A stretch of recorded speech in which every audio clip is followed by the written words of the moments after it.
세상이 무너진다는 말이 어떤 의미인지 저는 그날 처음으로 알았습니다.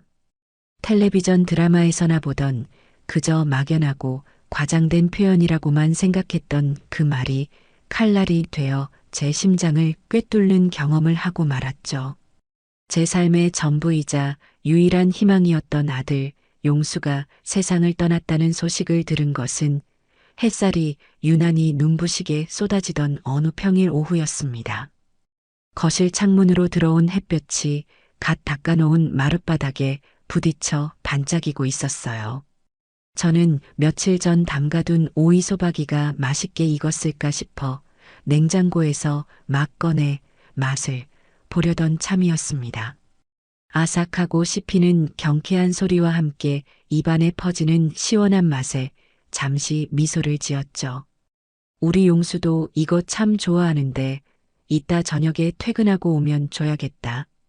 그런 평범하고 소박한 행복을 생각하며 김치통 뚜껑을 닫으려던 순간이었어요. 요란하게 울리는 전화벨 소리가 그 짧은 행복을 산산조각 냈습니다. 처음에는 받지 않을까도 생각했어요. 모르는 번호였거든요. 요즘 하도 이상한 광고 전화가 많아서 웬만하면 아는 번호가 아니면 받지 않는 편입니다. 하지만 그날따라 마치 운명의 장난처럼 저는 무언가에 이끌리듯 수화기를 들고 말았어요. 여보세요? 제 목소리는 평소와 다름없이 차분했습니다. 하지만 수화기 너머에서 들려온 낯선 남자의 목소리는 제 평온했던 오후를 지옥으로 끌고 들어갔죠. 박지순 씨 되십니까? 여기는 대학병원 응급실입니다. 심장이 철렁 내려앉는다는 표현으로는 부족했어요. 온몸의 피가 차갑게 식어 발끝으로 쏠리는 기분이었습니다. 혹시 남편이 아니면 머릿속이 하얗게 비어버려 아무 생각도 할 수 없었죠. 김용수 환자 보호자분 맞으시죠? 아들의 이름이 나오는 순간 저는 저도 모르게 네, 맞아요. 그런데 우리 용수한테 무슨 일이라도 있나요? 어디 다쳤어요? 라며 소리를 질렀습니다. 제발 별일 아니기를. 그냥 가벼운 접촉사고 같은 것이기를. 저는 간절히 기도하며 다음 말을 기다렸어요. 하지만 신은 제 기도를 들어주지 않았습니다. 진정하시고 잘 들으십시오. 환자분은 오늘 오후 2시 15분경 심정지 상태로 병원에 도착하셨고 의료진이 최선을 다했으나 끝내 운명하셨습니다. 그 말을 이해하는 데까지 얼마나 오랜 시간이 걸렸는지 모르겠습니다. 운명하셨다고요? 누가요? 우리 용수가요? 아니에요. 그럴 리가 없어요. 오늘 아침에도 멀쩡하게 넥타이를 매만지며 엄마 다녀오겠습니다. 하고 씩씩하게 집을 나선 아이였는데요.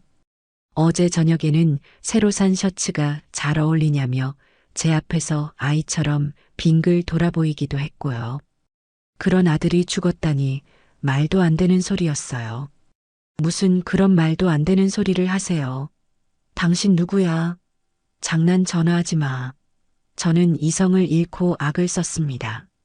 하지만 남자는 침착하고도 냉정한 목소리로 다시 한번 말했죠. 보호자분, 마음 아프신 건 알겠지만 사실입니다. 병원으로 오셔서 직접 확인하셔야 합니다. 그 말을 끝으로 전화는 끊겼습니다. 저는 한동안 끊어진 전화기를 귀에 댄 채로 그 자리에 서 있었습니다. 뚜뚜뚜. 차가운 기계음만이 귓가를 맴돌았죠. 손에서 힘이 풀리며 수화기가 바닥으로 떨어졌고 쨍그랑하는 소리와 함께 제가 들고 있던 오이소박이 그릇도 산산조각이 났습니다. 방금 전까지 제게 작은 행복을 주었던 초록색 오이들이 사방으로 흩어지는 모습을 멍하니 바라보았어요. 그러다 저도 모르게 무릎을 꿇고 주저앉았습니다. 눈물이 나오지 않았어요. 소리도 지를 수 없었죠. 그저 온 세상의 소리가 사라진 듯한 정막 속에서 제 심장이 더는 뛰지 않는 것 같은 기분만이 저를 감쌀 뿐이었습니다. 그렇게 얼마나 시간이 흘렀을까요? 정신을 차려보니 저는 이미 옷을 갈아입고 현관문을 나서고 있었습니다. 어떻게 옷을 갈아입었는지, 지갑과 휴대폰은 어떻게 챙겼는지 아무것도 기억나지 않아요. 그저 빨리 병원으로 가야 한다는 생각, 가서 내 눈으로 직접 확인하기 전까지는 절대 믿지 않겠다는 생각만이 제 몸을 움직이게 했습니다. 택시를 타고 병원으로 가는 내내 저는 창밖만 하염없이 바라보았습니다. 빠르게 스쳐 지나가는 풍경들이 마치 다른 세상의 이야기처럼 느껴졌어요. 사람들은 웃고 있었고 아이들은 뛰어놀고 있었죠. 저만 빼고 세상 모든 것이 평소와 다름없이 흘러가고 있었습니다. 병원 응급실에 도착했을 때 제정신이 아니었던 저를 한 간호사가 부축해 영안실로 안내했습니다. 차갑고 긴 복도를 따라 걸어가는 동안 저는 수십 번도 더 넘어질 뻔했어요. 다리가 제 것이 아닌 것처럼 후들거렸죠. 마침내 영안실 문 앞에 섰을 때 저는 차마 들어갈 용기가 나지 않았습니다. 문손잡이를 잡은 손이 사시나무처럼 떨렸어요. 하지만 그때 안에서 문이 벌컥 열리며 며느리인 문지연이 나타났습니다. 지연이의 얼굴을 보는 순간 저는 잠시나마 안도했어요. 그래, 지연이가 저렇게 멀쩡하게 서 있는데 무슨 일이 있겠어. 분명 뭔가 착오가 있었을 거야. 하지만 지연이의 다음 행동은 제 마지막 희망마저 짓밟아 버렸습니다. 그녀는 저를 보자마자 기다렸다는 듯이 제 팔을 잡아 끌며 안으로 들어갔어요. 어머니, 오셨어요? 하필이면 용수 씨가 이렇게 갑자기. 그녀의 목소리는 슬픔에 잠겨 있기보다는 무언가에 쫓기는 사람처럼 다급하게 느껴졌습니다. 그리고 제 눈앞에는 하얀 천에 덮인 채 차갑게 누워있는 제 아들, 용수가 있었습니다. 그 모습을 본 순간 저는 참고 있던 울음을 터뜨리며 그 자리에 쓰러지고 말았어요. 용수야, 내 아들. 이게 무슨 일이야? 눈 좀 떠봐. 엄마 왔어. 저는 아들에게 기어가 붙잡고 흔들며 오열했습니다. 하지만 아들은 아무런 대답도 미동도 없었죠. 그제야 저는 정말로 제 아들이 죽었다는 사실을 받아들여야만 했습니다.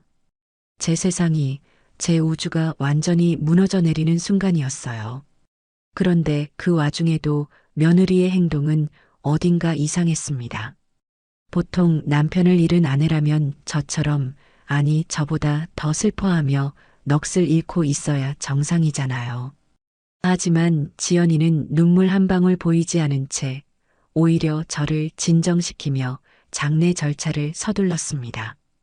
어머님, 이러시면 용수 씨가 편히 못 가요. 이제 그만 진정하시고 장례식장부터 알아봐야죠. 그녀의 목소리에는 슬픔보다는 일을 처리해야 한다는 사무적인 건조함이 묻어 있었어요. 저는 아들의 시신 옆에 주저앉아 넋을 놓고 있는데 그녀는 아무렇지 않게 휴대폰을 꺼내 이곳저곳 전화를 걸기 시작했습니다. 네, 거기 장례식장이죠? 빈소 하나 예약하려고 하는데요. 가장 작은 방으로요. 저는 제 귀를 의심했어요. 하나뿐인 아들을 보내는 길인데 가장 작은 방이라니요. 지연아, 그게 무슨 말이니? 우리 용수 가는 길인데 그래도 친구들도 오고 회사 사람들도 올 텐데 너무 작은 곳은. 제가 기어들어가는 목소리로 말하자 지연이는 잠시 저를 쳐다보더니 한숨을 쉬며 말했어요. 어머님, 용수 씨는 복잡한 거 싫어했어요. 그리고 요즘은 다들 조용하고 간소하게 치르는 추세예요. 사람 많이 부르고 시끄럽게 하는 거 용수 씨도 원하지 않을 거예요. 저는 더 이상 아무 말도 할 수 없었습니다. 아들을 잃은 슬픔에 몸도 마음도 제대로 가눌 수 없는 상황에서 며느리의 저런 태도에 일일이 대응할 기력이 없었죠. 그저 지연이가 하자는 대로 따를 수밖에 없었습니다. 그녀는 정말 모든 것을 신속하고 간결하게 처리했어요. 장례식장 예약부터 시작해서 영정 사진을 고르고 수의를 맞추고 부고 문자를 보내는 것까지 막힘이 없었죠. 그 모습이 꼭 오랫동안 이 순간을 준비해 온 사람처럼 보일 정도였습니다. 처음에는 경황이 없어 남편을 잃은 충격에 저러는 것일 거라고 애써 그녀를 이해해 보려고 노력했어요. 슬픔을 표현하는 방식이 사람마다 다를 수 있으니까요. 하지만 시간이 지날수록 제 마음속의 의심은 점점 커져만 갔습니다. 장례식 내내 지연이는 상주 역할을 하긴 했지만 진심으로 슬퍼하는 모습은 찾아볼 수 없었어요. 조문객들이 오면 잠시 고개를 숙이고 예를 갖추는 듯 했지만 그들의 위로에 감사합니다라고 기계적으로 대답할 뿐이었죠. 눈가는 조금도 젖어 있지 않았고 표정은 놀라울 정도로 평온했습니다. 오히려 조문객들이 더 슬퍼하며 제 손을 잡고 함께 울어주었죠. 지연이는 그런 우리를 멀찍이서 바라보며 마치 자신과는 상관없는 연극을 보는 관객 같은 태도를 보였습니다. 그러다 조문객들의 발길이 뜸해지면 그녀는 어김없이 구석으로 가 누군가와 통화를 했어요. 처음에는 장례 절차 때문에 여기저기 연락할 곳이 많은가 보다 하고 대수롭지 않게 넘겼습니다. 하지만 우연히 그녀의 통화 내용을 듣게 된 순간 제 등줄기에서는 식은땀이 흘렀습니다. 그녀는 빈소 한쪽 구석, 사람들이 잘 보지 않는 기둥 뒤에 숨어서 몸을 웅크린 채 소곤거리고 있었어요. 응, 거의 다 정리됐어. 생각보다 일이 쉽게 풀리네. 저는 잠시 제 귀를 의심했어요. 남편의 장례식장에서 할 말은 아니었죠. 그것만 처리하면 바로 응, 알지? 그때 말했던 거. 이제 정말 우리 세상이야. 달콤하게 속삭이는 목소리, 살짝 상기된 듯한 표정. 그 어디에서도 남편을 잃은 슬픔은 찾아볼 수 없었습니다. 오직 미래에 대한 기대와 희망만이 가득 차 있는 듯 보였죠. 저는 그 자리에 얼어붙은 채로 더 이상 아무것도 들을 수 없었습니다. 머릿속이 윙윙 울리고 심장이 거세게 방망이질 쳤어요. 우리 세상이라니, 누구와 우리 세상이라는 걸까요? 용수가 죽었는데 누구와 새로운 세상을 꿈꾸고 있는 걸까요? 그때부터였습니다. 제 마음속에 차갑고 단단한 의심의 씨앗이 뿌리를 내리기 시작한 것이 저는 제 아들의 죽음에 무언가 다른 이유가 있을지도 모른다는 끔찍한 생각에 사로잡히기 시작했습니다. 그 순간 제게 며느리 문지연은 더 이상 슬픔을 함께 나누는 가족이 아니었어요. 아들의 죽음 뒤에 숨어 있는 진실을 밝혀내기 위해 제가 반드시 넘어야 할 산이자 의심하고 경계해야 할 첫 번째 용의자가 되었습니다. 장례는 며느리의 뜻대로 정말 조용하고 간소하게 마치 아무 일도 없었다는 듯이 빠르게 끝났습니다. 아들을 차가운 땅에 묻고 돌아오는 길, 하늘은 무심하게도 구름 한 점 없이 맑았죠. 저는 텅 빈 집으로 돌아와 며칠을 알아누웠습니다. 밥도 넘기지 못하고 물만 간신히 마시며 그저 아들의 이름만 되뇌었죠. 눈을 감으면 아들의 웃는 얼굴이, 눈을 뜨면 마지막으로 보았던 차가운 모습이 아른거려 잠을 이룰 수도 없었습니다. 제 삶은 이제 끝났다고 생각했어요. 유일한 희망이자 버팀목이었던 아들이 사라진 세상에서 더 이상 살아갈 의미를 찾을 수 없었거든요. 그렇게 폐인처럼 며칠을 보내고 있는데 문득 정신이 번쩍 들었습니다. 아들의 유품이라도 정리해야겠다. 이대로 주저앉아 있을 수만은 없었어요. 아들이 마지막까지 머물렀던 공간에 가서 아들의 손때 묻은 물건들을 정리하며 마지막 인사를 해야겠다는 생각이 들었죠.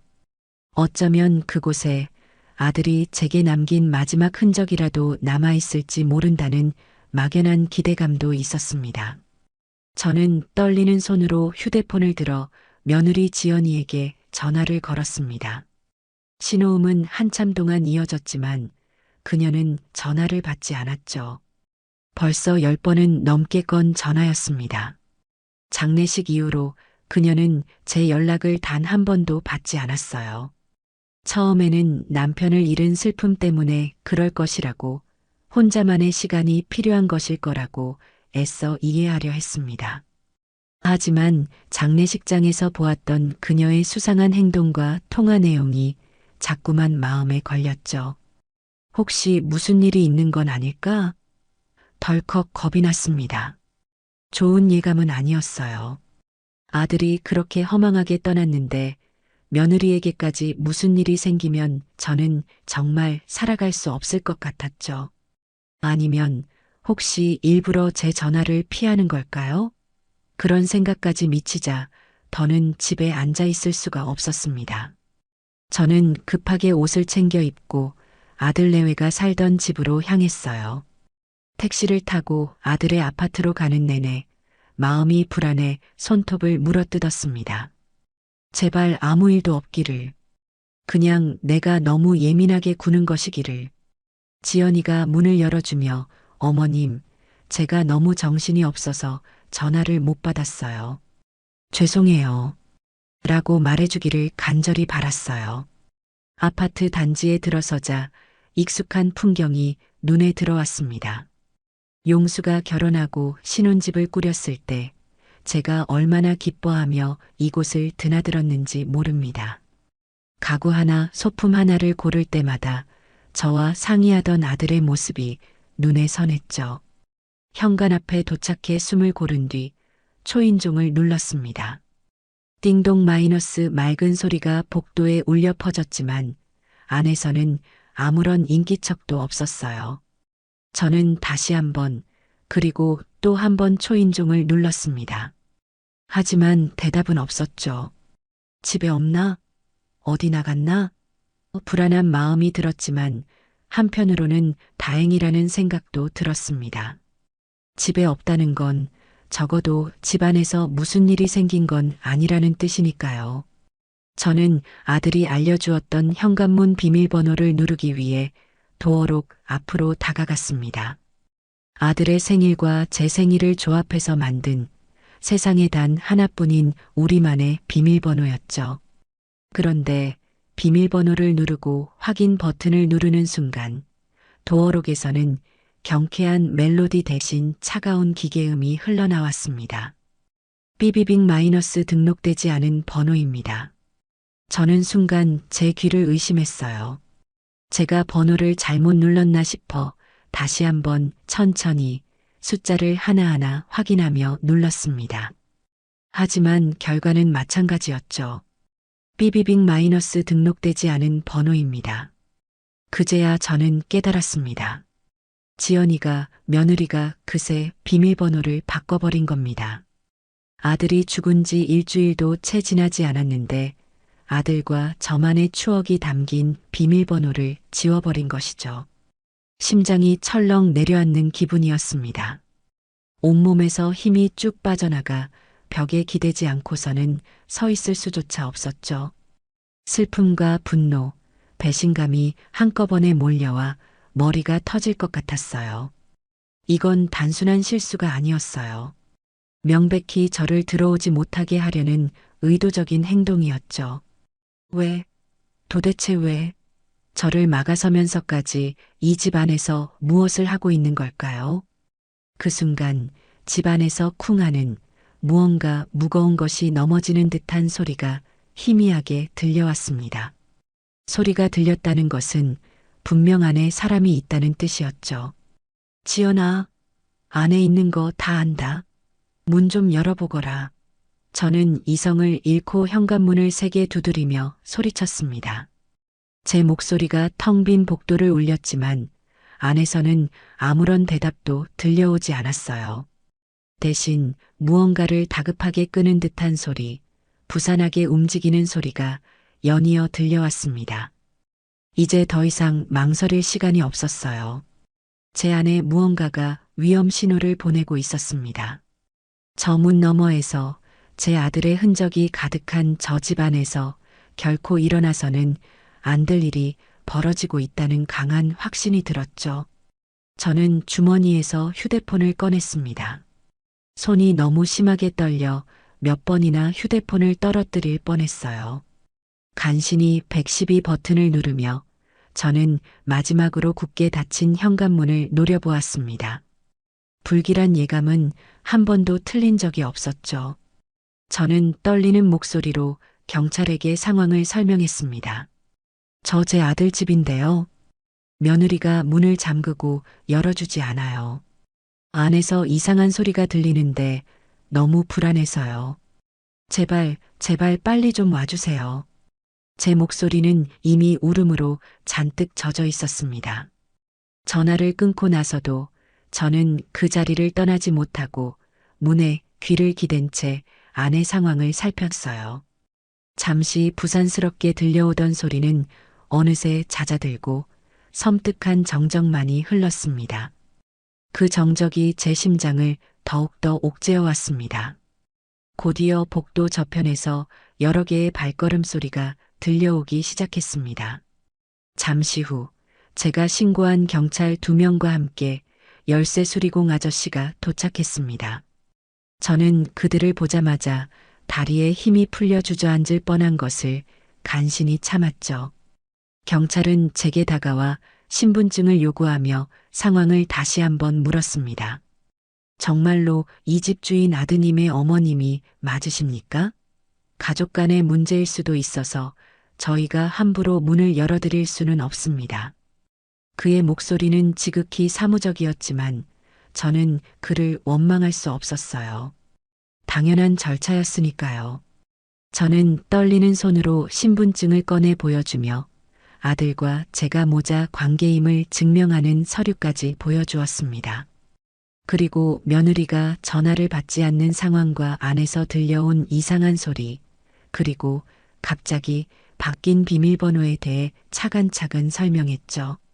제 이야기가 길어질수록 처음에는 반신반의하던 경찰들의 표정도 점차 심각하게 변해갔습니다. 모든 확인 절차가 끝난 후 경찰은 열쇠 수리공에게 고개를 끄덕였습니다. 수리공 아저씨는 익숙한 손놀림으로 공구 가방을 열고 도어록을 해체하기 시작했죠. 위잉 마이너스 하는 날카로운 기계음이 복도 전체에 울려 퍼졌습니다.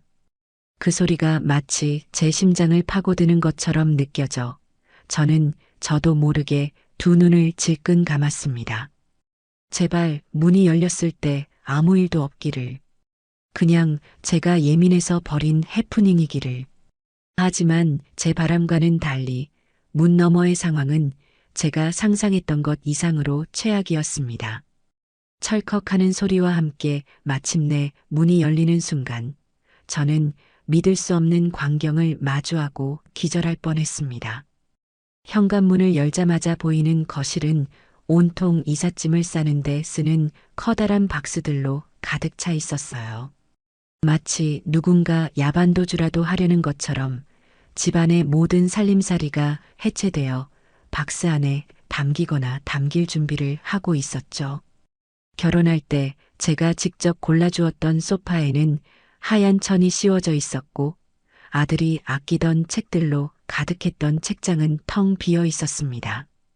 그리고 제 심장을 가장 아프게 찔렀던 것은 거실 한쪽 벽에 걸려있던 아들의 결혼 사진이었습니다.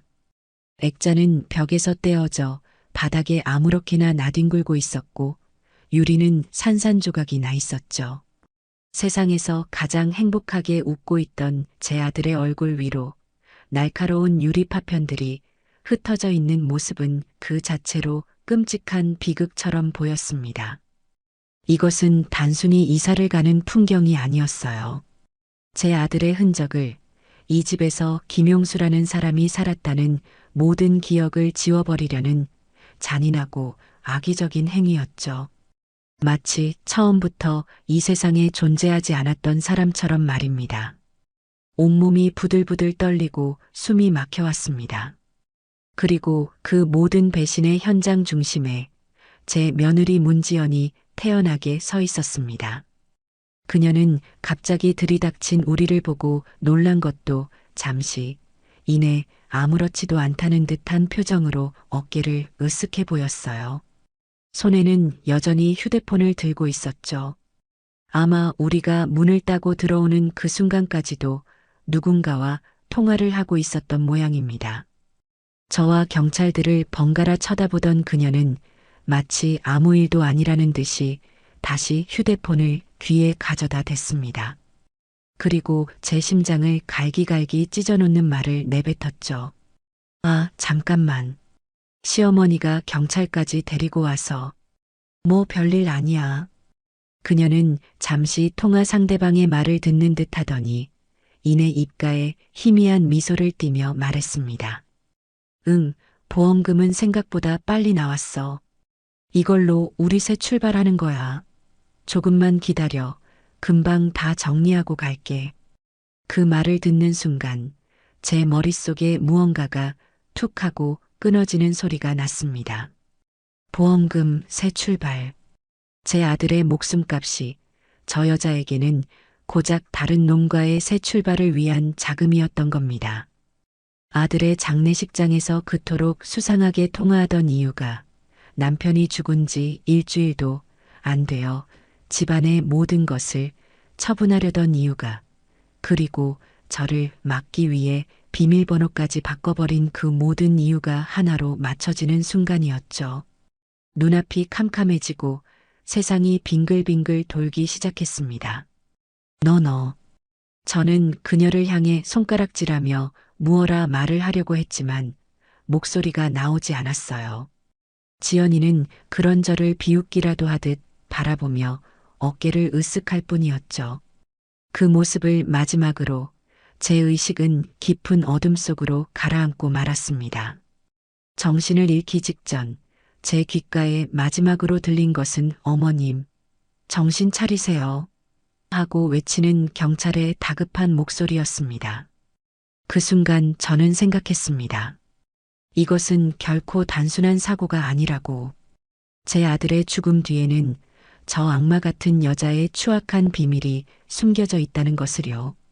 제가 다시 눈을 떴을 때 제 눈에 가장 먼저 들어온 것은 새하얀 병원 천장이었습니다. 코끝에서는 소독약 냄새가 희미하게 났고 팔에는 차가운 링거 주사 바늘이 꽂혀 있었죠. 제가 정신을 잃고 쓰러진 후 경찰들이 저를 병원 응급실로 옮긴 모양이었습니다.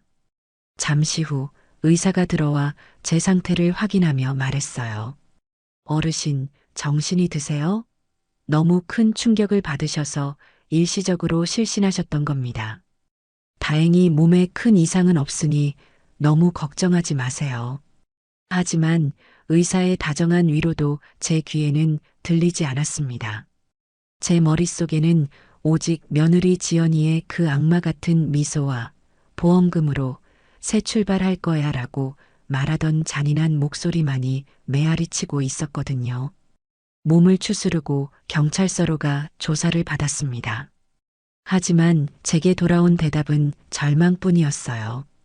경찰은 제 이야기를 모두 듣고 안타까워했지만 법적으로는 어쩔 수 없다는 말만 되풀이했죠. 어머님 심정은 충분히 이해합니다. 하지만 문지연 씨는 고 김용수 씨의 법적인 배우자, 즉 상속인입니다. 남편 명의의 집을 처분하든 보험금을 수령하든 법적으로는 아무런 문제가 없어요. 그럼 우리 아들이 그렇게 억울하게 죽었는데 저 여자가 아들 목숨값으로 다른 놈이랑 희희낙낙하는 걸 그냥 보고만 있으란 말입니까? 저는 분통을 터뜨리며 소리쳤습니다. 하지만 경찰은 한숨을 쉬며 고개를 저을 뿐이었죠. 현재로서는 그렇습니다. 문지연 씨가 아드님의 죽음에 직접적으로 관여했다는 명확한 증거가 없는 이상 저희가 할 수 있는 일은 아무것도 없습니다. 법은 제 편이 아니었습니다. 오히려 제 아들의 모든 것을 앗아간 저 악녀의 편이었죠. 저는 허탈한 발걸음으로 텅 빈 집으로 돌아왔습니다. 현관문을 열고 들어서는 순간 아들의 신발이 없다는 사실만으로도 가슴이 미어져 다시 주저앉아 한참을 울었어요. 집안 곳곳에는 아들과의 행복했던 추억들이 먼지처럼 쌓여 있었습니다. 멍하니 소파에 앉아 있는데 거실 장식장 위에 놓인 사진 한 장이 눈에 들어왔죠. 몇 해 전 제 생일에 아들 용수와 함께 찍은 사진이었습니다. 사진 속에서 아들은 세상을 다 가진 듯 환하게 웃으며 제 어깨를 감싸고 있었고, 저 역시 그런 아들이 곁에 있다는 사실만으로도 더없이 행복한 미소를 짓고 있었어요. 저 환한 미소를, 저 따뜻한 온기를 이제 두 번 다시는 느낄 수 없다는 사실이 칼날이 되어 심장을 후벼 팠습니다. 저는 사진을 가슴에 품고 한참을 울었습니다. 실컷 울고 나니 뜨거운 눈물과 함께 제 마음속 깊은 곳에서 무언가 차갑고 단단한 것이 솟아오르는 것을 느꼈습니다. 그것은 슬픔을 넘어선 분노였고 체념을 넘어선 결심이었죠. 용수야, 이 어미가 너무 미련했구나. 내 아들이 얼마나 아프고 외로웠을지 생각도 못하고 그저 내 슬픔에만 빠져 있었어. 저는 사진 속 아들의 얼굴을 손으로 어루만지며 속삭였습니다. 이제부터라도 정신 똑바로 차릴게. 네가 왜 그렇게 허망하게 가야만 했는지, 그 계집이 네 뒤에서 무슨 짓을 꾸몄는지 이 엄마가 하나도 빠짐없이 다 밝혀낼 거야. 그리고 네가 겪었을 고통 1000배, 10,000배로 되돌려줄게. 그러니 하늘에서 조금만 지켜보고 있어. 저는 눈물을 닦고 자리에서 일어났습니다. 더 이상 슬퍼하며 주저앉아 있을 시간이 없었어요. 법이 저 악녀를 심판할 수 없다면 제가 직접 심판하기로 마음먹었습니다. 내 아들의 억울함을 풀고 그 악랄한 며느리에게 모든 것을 되돌려주기 전까지는 저는 절대 쓰러지지 않을 겁니다. 이것은 단순히 재산을 되찾기 위한 싸움이 아니었어요. 제 아들의 마지막 남은 명예와 존엄을 지키기 위한 한 어머니의 처절한 전쟁의 시작이었죠.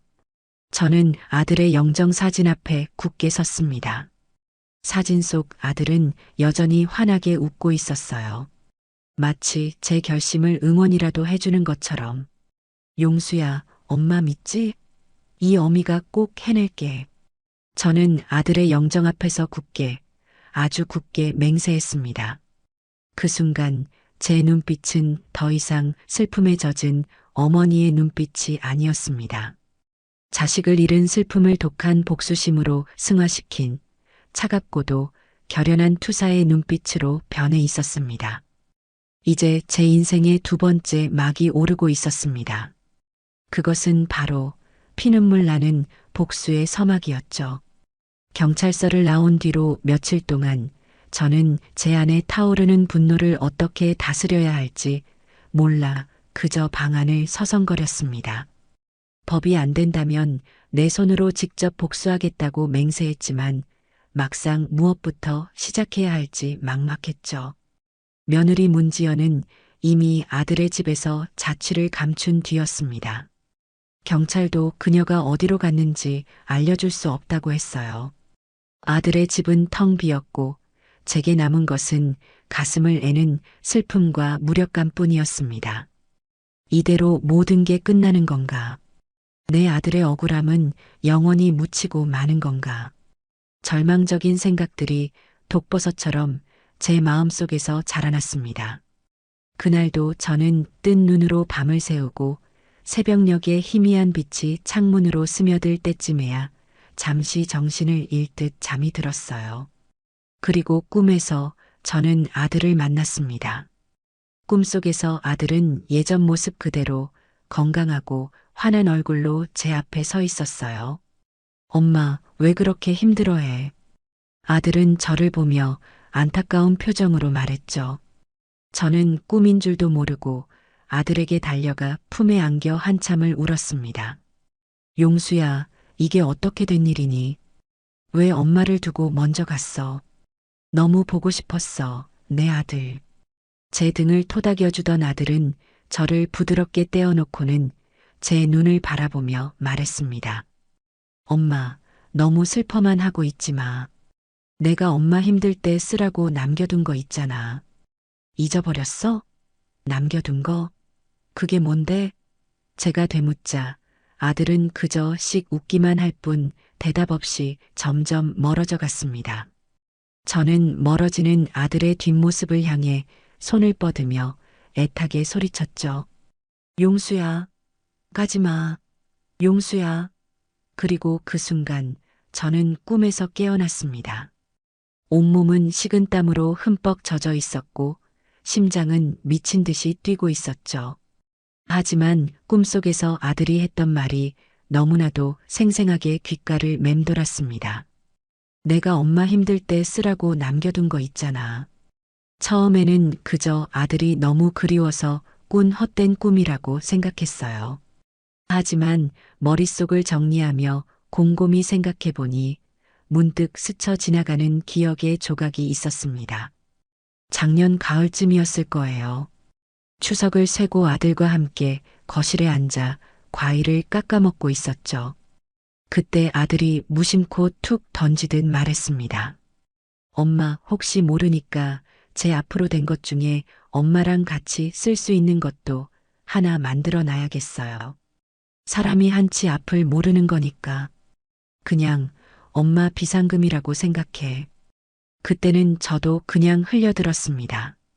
젊은 나이에 벌써부터 그런 소리를 한다며 타박을 주기까지 했죠. 얘는 무슨 벌써부터 그런 재수 없는 소리를 하니. 그럴 돈 있으면 네 와이프랑 맛있는 거나 사 먹어. 하지만 아들은 그저 웃으며 그래도 혹시 모르잖아요. 라고 말할 뿐이었습니다. 그 기억이 떠오르는 순간 저는 벌떡 자리에서 일어났습니다. 혹시? 정말로 혹시? 가슴이 미친 듯이 뛰기 시작했어요. 저는 서둘러 옷을 갈아입고 집을 나섰습니다. 아들이 주로 거래하던 은행은 저희 집에서 버스로 서너 정거장 거리에 있었죠. 버스를 기다리는 시간, 버스를 타고 가는 시간, 그 모든 시간이 영원처럼 길게 느껴졌습니다. 제발, 제발 아들이 남긴 무언가가 있기를. 이것이 저의 마지막 희망의 동아줄이었습니다. 은행에 도착해 번호표를 뽑고 순서를 기다리는 동안 저는 초조한 마음에 손톱만 물어뜯었죠. 마침내 제 번호가 불리고 저는 창구로 다가가 떨리는 목소리로 용건을 말했습니다. 저 제 아들이 얼마 전에 세상을 떠났는데요. 혹시 제 아들 이름이랑 제 이름으로 공동 명의로 된 계좌나 뭐 그런 게 있는지 좀 확인해 주실 수 있을까요? 젊은 은행 직원은 잠시 안타까운 표정으로 저를 보더니 신분증과 가족관계 증명서를 요구했습니다. 제가 서류를 건네자 그는 컴퓨터로 무언가를 한참 동안 조회하기 시작했죠. 그가 키보드를 두드리는 소리 하나하나에 제 심장이 쿵, 쿵 내려앉는 것 같았습니다. 시간이 얼마나 흘렀을까요? 직원은 고개를 갸웃거리며 말했어요. 어머님, 아드님과 공동 명의로 된 예금 계좌는 따로 없는 걸로 나오는데요. 그 말을 듣는 순간 온몸에 힘이 쭉 빠져나갔습니다. 역시 그냥 헛된 꿈이었나. 내가 너무 큰 기대를 했구나. 실망감에 그대로 돌아서려는데 직원이 다급하게 저를 불렀습니다. 아, 잠시만요, 어머님. 계좌는 없는데 개인금고가 하나 있네요. 김용수 고객님과 박지순 어머님 공동 명의로요. 개인금고. 살면서 단 한 번도 이용해 본 적 없는 영화에서나 보던 그 단어가 제 귀에 박히는 순간 저는 숨을 멈췄습니다. 개인금고요? 네. 작년 10월에 개설하셨네요. 두 분 중 한 분만 오셔도 열 수 있도록 설정되어 있습니다. 확인해 보시겠어요? 저는 저도 모르게 고개를 격하게 끄덕였습니다. 잠시 후 지점장으로 보이는 중년의 남자가 나와 저를 금고실로 안내했습니다. 육중한 철문이 열리고 서늘한 공기가 가득한 공간으로 들어서자 수백 개의 금고가 벽면을 가득 채우고 있었죠. 지점장은 그중 한 곳 앞에서 멈춰서서 열쇠 꾸러미에서 열쇠 하나를 꺼내 제게 건넸습니다. 이 열쇠와 저희 은행 열쇠 두 개가 모두 있어야 열립니다. 저는 마른 침을 삼키며 떨리는 손으로 열쇠를 받아 구멍에 꽂고 돌렸습니다.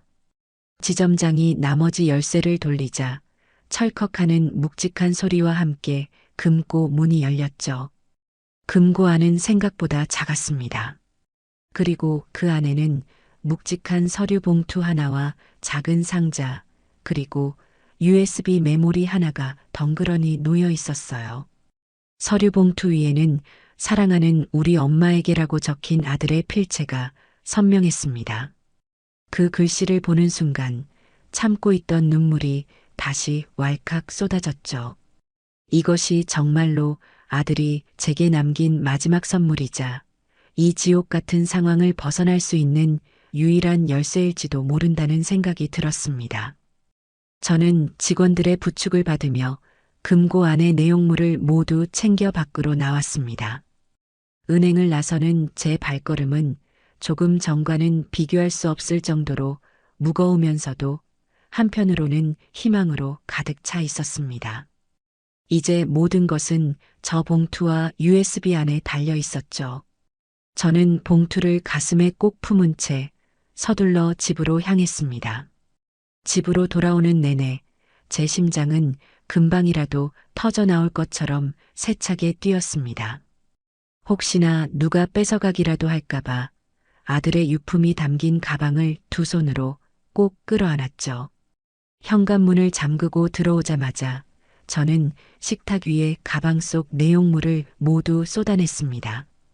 가장 먼저 손이 간 것은 역시 아들의 필체로 사랑하는 우리 엄마에게라고 적힌 편지 봉투였어요. 떨리는 손으로 봉투를 열자 정성스럽게 접힌 편지지 여러 장이 나왔습니다. 엄마, 이 편지를 읽고 있다는 건 아마 제가 엄마 곁에 없다는 뜻이겠지요. 그리고 엄마가 이 금고를 열었다는 건 문지연이라는 여자가 엄마를 힘들게 하고 있다는 뜻일 거고요. 미리 다 말씀드리지 못해서 죄송해요. 엄마 걱정하실까봐, 그리고 제 가정이 깨지는 모습을 보여드리고 싶지 않아서 혼자 끙끙 앓았어요. 저는 바보가 아니었어요, 엄마. 처음에는 정말 사랑이라고 믿었지만 시간이 지날수록 지연 씨가 원하는 건 제 사랑이 아니라 제 돈이라는 걸 깨닫게 되었어요. 편지의 첫 구절을 읽는 순간 저는 목이 메어 더 이상 읽을 수가 없었습니다. 내 아들이, 그 착하고 순하기만 했던 내 아들이 혼자서 얼마나 아프고 외로웠을까요? 아내에게 배신당하고 있다는 사실을 알면서도 늙은 어미 걱정할까봐 혼자서 모든 짐을 짊어지고 있었던 겁니다. 저는 한참을 울며 아들의 이름을 부르짖었습니다. 가슴을 치고 통곡하며 지켜주지 못한 아들에게 미안하다고 몇 번이고 사죄했죠. 한참을 운 뒤에야 저는 다시 마음을 다잡고 편지를 읽어 내려갔습니다. 편지에는 지연이의 사치와 의심스러운 행동들, 그리고 아들이 이혼을 결심하고 증거를 모으기 시작한 과정이 상세하게 적혀 있었습니다. 그래서 결심했어요. 그냥 이혼만 해주는 걸로는 부족하다고요. 그 여자가 제게 주었던 상처와 배신감을 그대로 돌려주고 싶었어요. 그리고 무엇보다 제가 평생 땀 흘려 모은 재산을 그 여자와 그 배후의 남자에게 넘겨줄 수는 없었어요. 이 USB 안에 제가 그동안 모은 모든 증거를 담아두었어요. 엄마, 부디 이걸로 그 여자에게 죄의 대가를 치르게 해주세요. 그리고 엄마, 부디 너무 슬퍼하지 마세요. 저는 엄마 아들이어서 정말 행복했어요.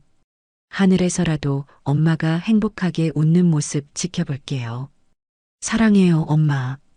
편지의 마지막 구절을 읽고 저는 더 이상 울지 않았습니다.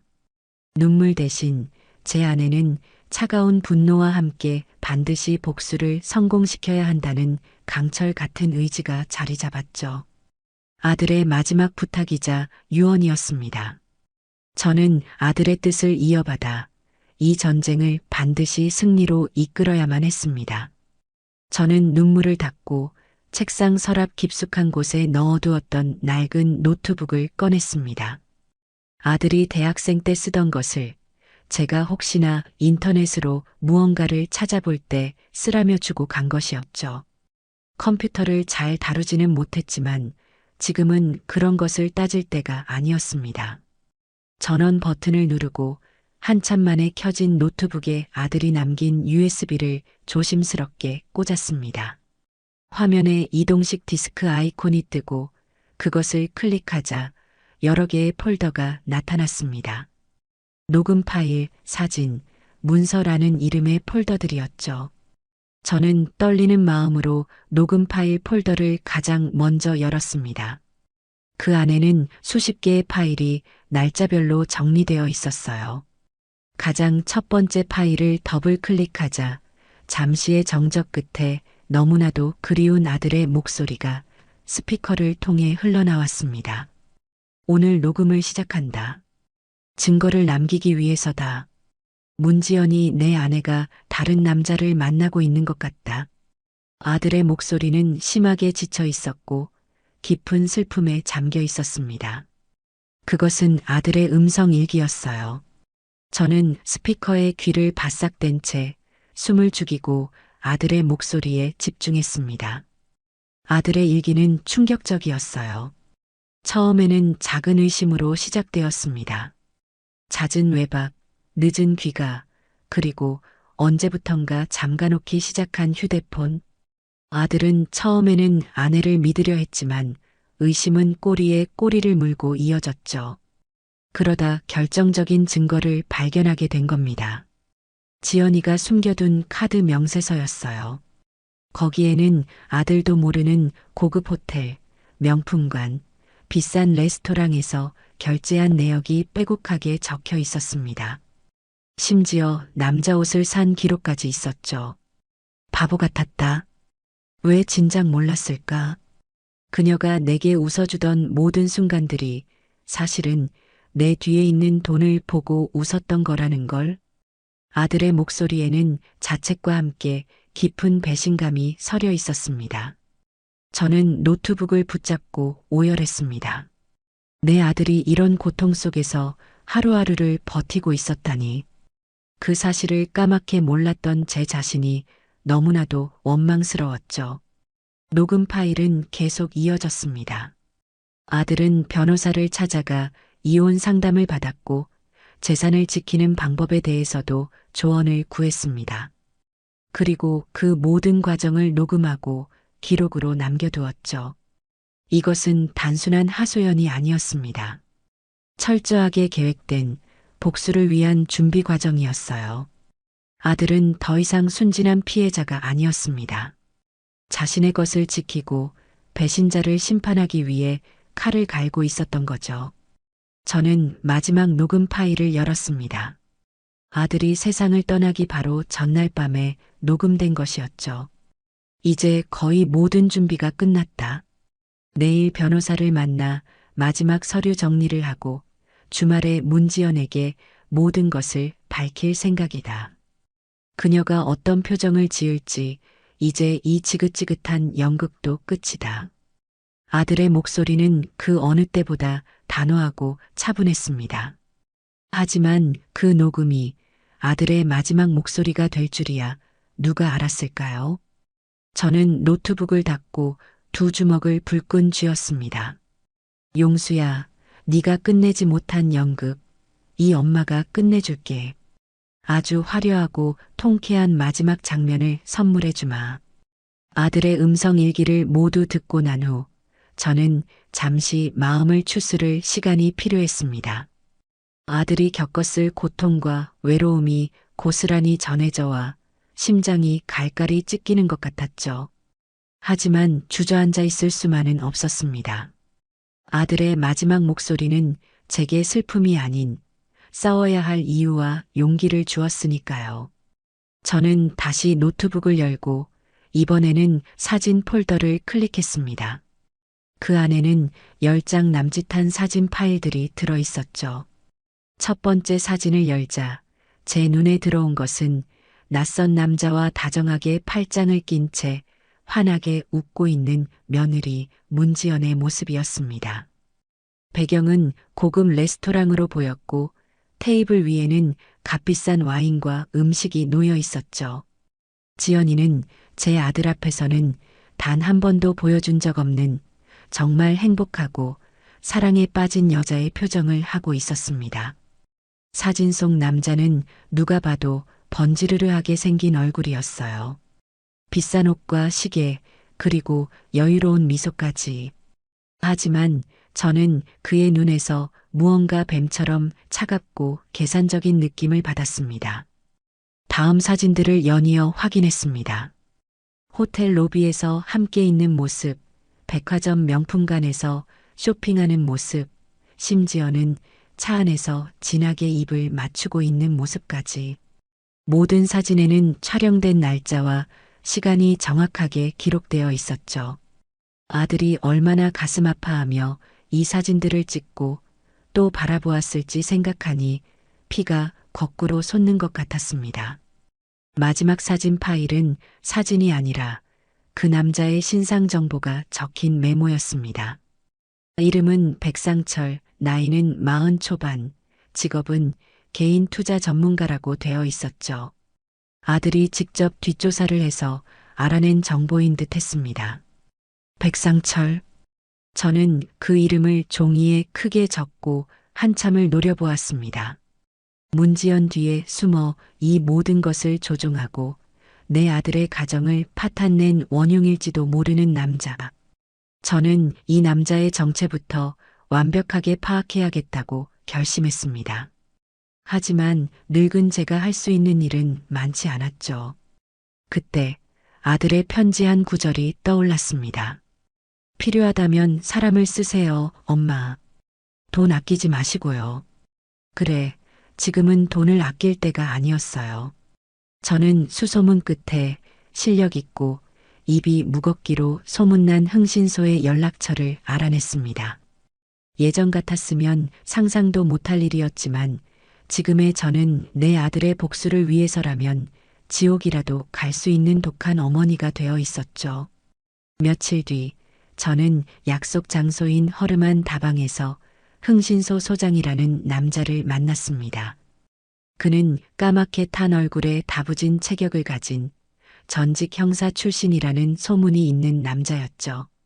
저는 그에게 자초지종을 설명하고 백상철의 사진과 신상 정보가 담긴 종이를 건넸습니다. 제 이야기를 듣는 내내 말없이 담배만 피우던 그는 이야기가 끝나자 담배를 비벼 끄며 낮은 목소리로 말했습니다. 어머님, 아드님 때문에 고생이 많으셨겠습니다. 이런 사건 제가 아주 전문입니다. 돈 받은 만큼 확실하게 처리해드리죠. 그의 눈빛은 거칠었지만 그 안에는 연민과 함께 반드시 이를 해결하겠다는 강한 의지가 담겨 있어 믿음이 갔습니다. 저는 아들이 남겨준 돈의 일부를 계약금으로 그에게 건넸습니다. 부탁합니다. 저 남자에 대한 모든 것을 알아내 주세요. 아주 사소한 것 하나까지도요. 소장은 돈을 받아 안주머니에 넣으며 고개를 끄덕였습니다. 걱정 마십시오. 일주일 안에 결과 보고 드리겠습니다. 그리고 정확히 일주일 뒤 저는 소장에게서 연락을 받았습니다. 결과는 제가 상상했던 것 이상으로 충격적이었죠. 그가 건넨 보고서의 첫 장에는 백상철의 진짜 얼굴이 담겨 있었습니다. 그의 본명은 백상철이 아니었고 직업 역시 투자 전문가가 아니었습니다. 그는 여러 개의 가명을 쓰며 부유한 집안의 여자나 돈 많은 유부녀들에게 의도적으로 접근해 결혼이나 사업 투자 등을 빌미로 돈을 뜯어내는 전문 사기꾼이었어요. 보고서에는 그에게 당한 피해 여성들의 사진과 사건 기록까지 상세하게 첨부되어 있었습니다. 수법은 항상 같았죠. 재력가 행세를 하며 접근해 마음을 얻은 뒤 거액의 돈을 챙겨 사라지는 것이었습니다. 그 순간 저는 모든 것을 깨달았습니다. 문지연은 그의 공범이 아니었어요. 오히려 그의 또 다른 먹잇감, 어리석은 사냥감에 불과했던 겁니다. 아마 백상철은 지연이에게 접근해 아들의 재산을 노리도록 부추겼을 테고 순진한 건지 탐욕스러운 건지 모를 지연이는 그 말을 철석같이 믿고 남편의 죽음까지 방치하며 보험금을 손에 넣으려 했던 것이죠. 결국 뱀이 뱀에게 물린 꼴이었습니다. 저는 헛웃음이 나왔습니다. 한심하고 어리석은 문지연. 하지만 동정심은 조금도 들지 않았어요. 그녀는 사기꾼에게 속았을 뿐일지 몰라도 제 아들을 배신하고 죽음으로 내 몸 용서받지 못할 죄인이었으니까요. 이제 상황은 더욱 명확해졌습니다. 제 복수의 대상은 문지연 하나가 아니었어요. 그녀를 뒤에서 조종한 진짜 뱀의 머리, 백상철까지 함께 심판대에 올려야 했습니다. 보고서를 덮으며 저는 생각했습니다. 그래, 둘이 함께 파멸하게 만들어주마. 서로가 서로를 물어뜯으며 가장 비참한 모습으로 무너지게 해주겠어. 저는 흥신소 소장에게 전화를 걸어 다음 단계를 지시했습니다. 흥신소를 통해 백상철이라는 남자의 정체를 파악하고 나니 복수의 전체적인 그림이 머릿속에 그려지기 시작했습니다. 하지만 여전히 한 가지 의문이 남아 있었죠. 내 아들은 용수는 과연 어디까지 알고 있었을까? 아들은 아내가 바람을 피운다는 사실은 알았지만 그 상대가 전문 사기꾼이라는 것까지는 몰랐을 수도 있었어요. 만약 그랬다면 아들이 남겨놓은 계획만으로는 부족할 수도 있었습니다. 저는 남은 증거들을 마저 확인하기 위해 다시 노트북을 켰습니다. 아들이 남긴 마지막 폴더, 문서 폴더를 열었죠.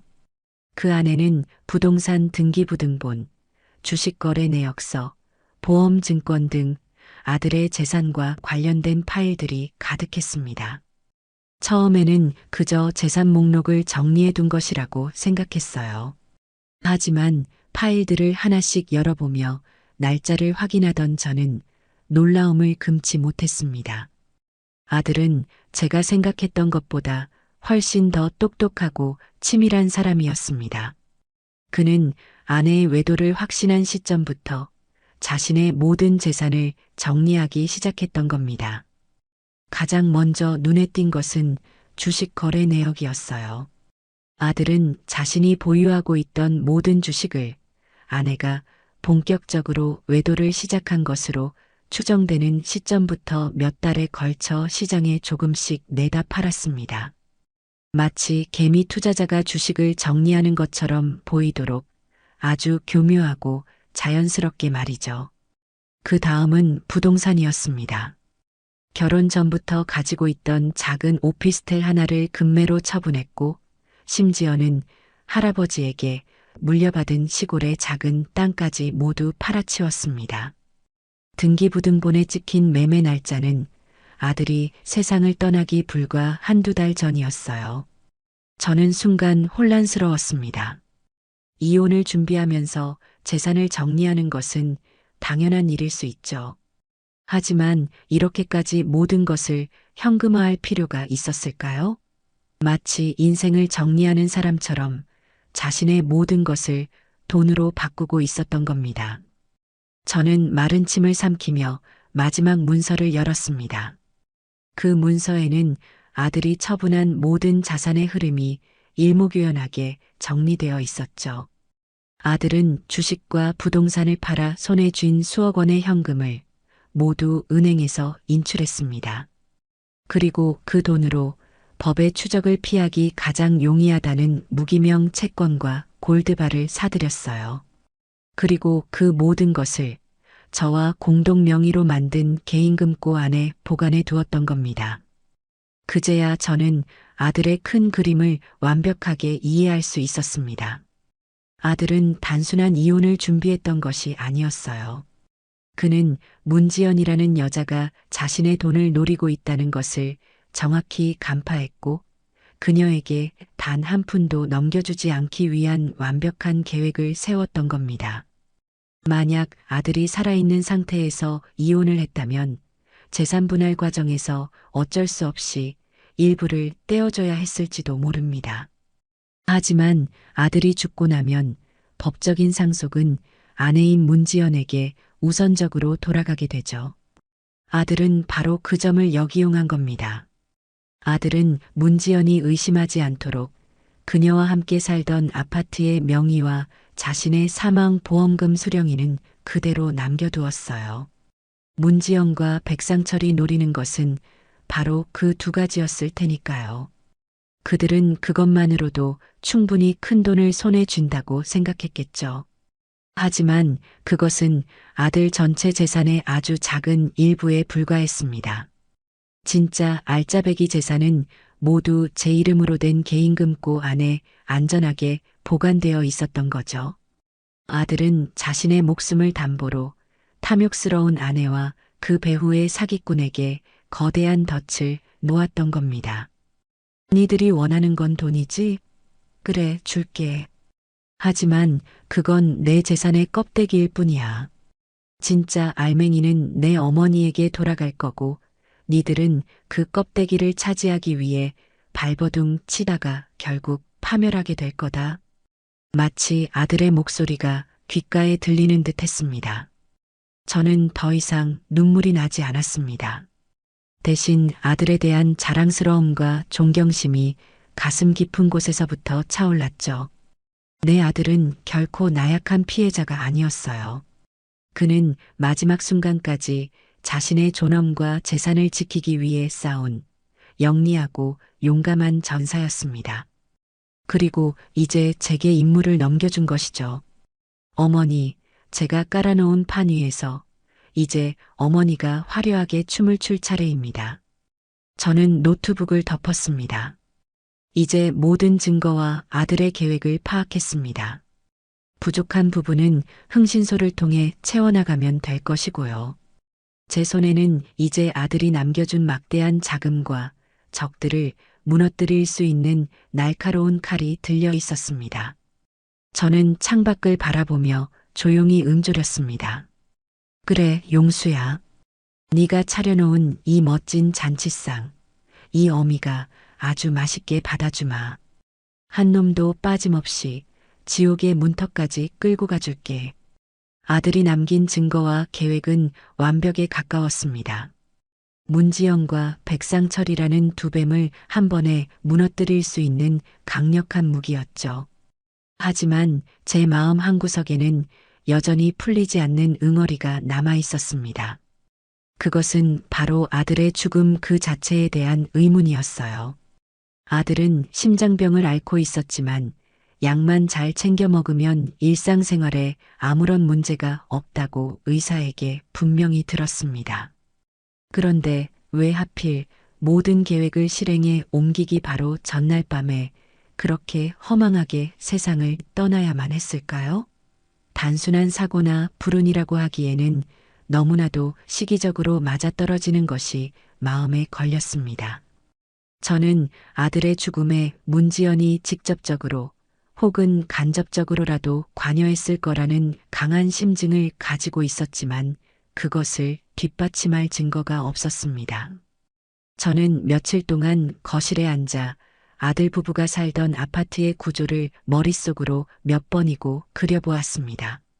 그리고 제가 아들 집에 드나들 때마다 마주쳤던 사람들의 얼굴을 하나씩 떠올렸죠. 경비 아저씨, 청소 아주머니, 그리고 바로 옆집에 살던 인상 좋고 친절했던 아주머니. 그분은 제가 아들 집에 갈 때마다 항상 먼저 웃으며 인사를 건네주었고 가끔은 맛있는 음식을 만들었다며 나눠주기도 했습니다.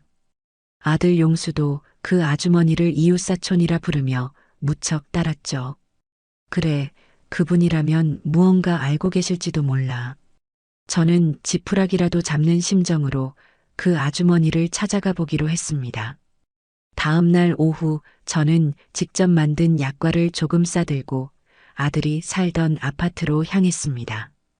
굳게 닫힌 아들의 집 현관문을 보니 또다시 가슴이 미어졌지만 저는 애써 눈물을 삼키고 옆집의 초인종을 눌렀습니다. 잠시 후 문이 열리고 아주머니가 저를 보더니 깜짝 놀라며 반갑게 맞아주었죠. 어머나 용수 씨 어머님, 어떻게 여기까지 오셨어요? 아이고, 그 일은 정말 저도 얼마나 놀랐는지 몰라요.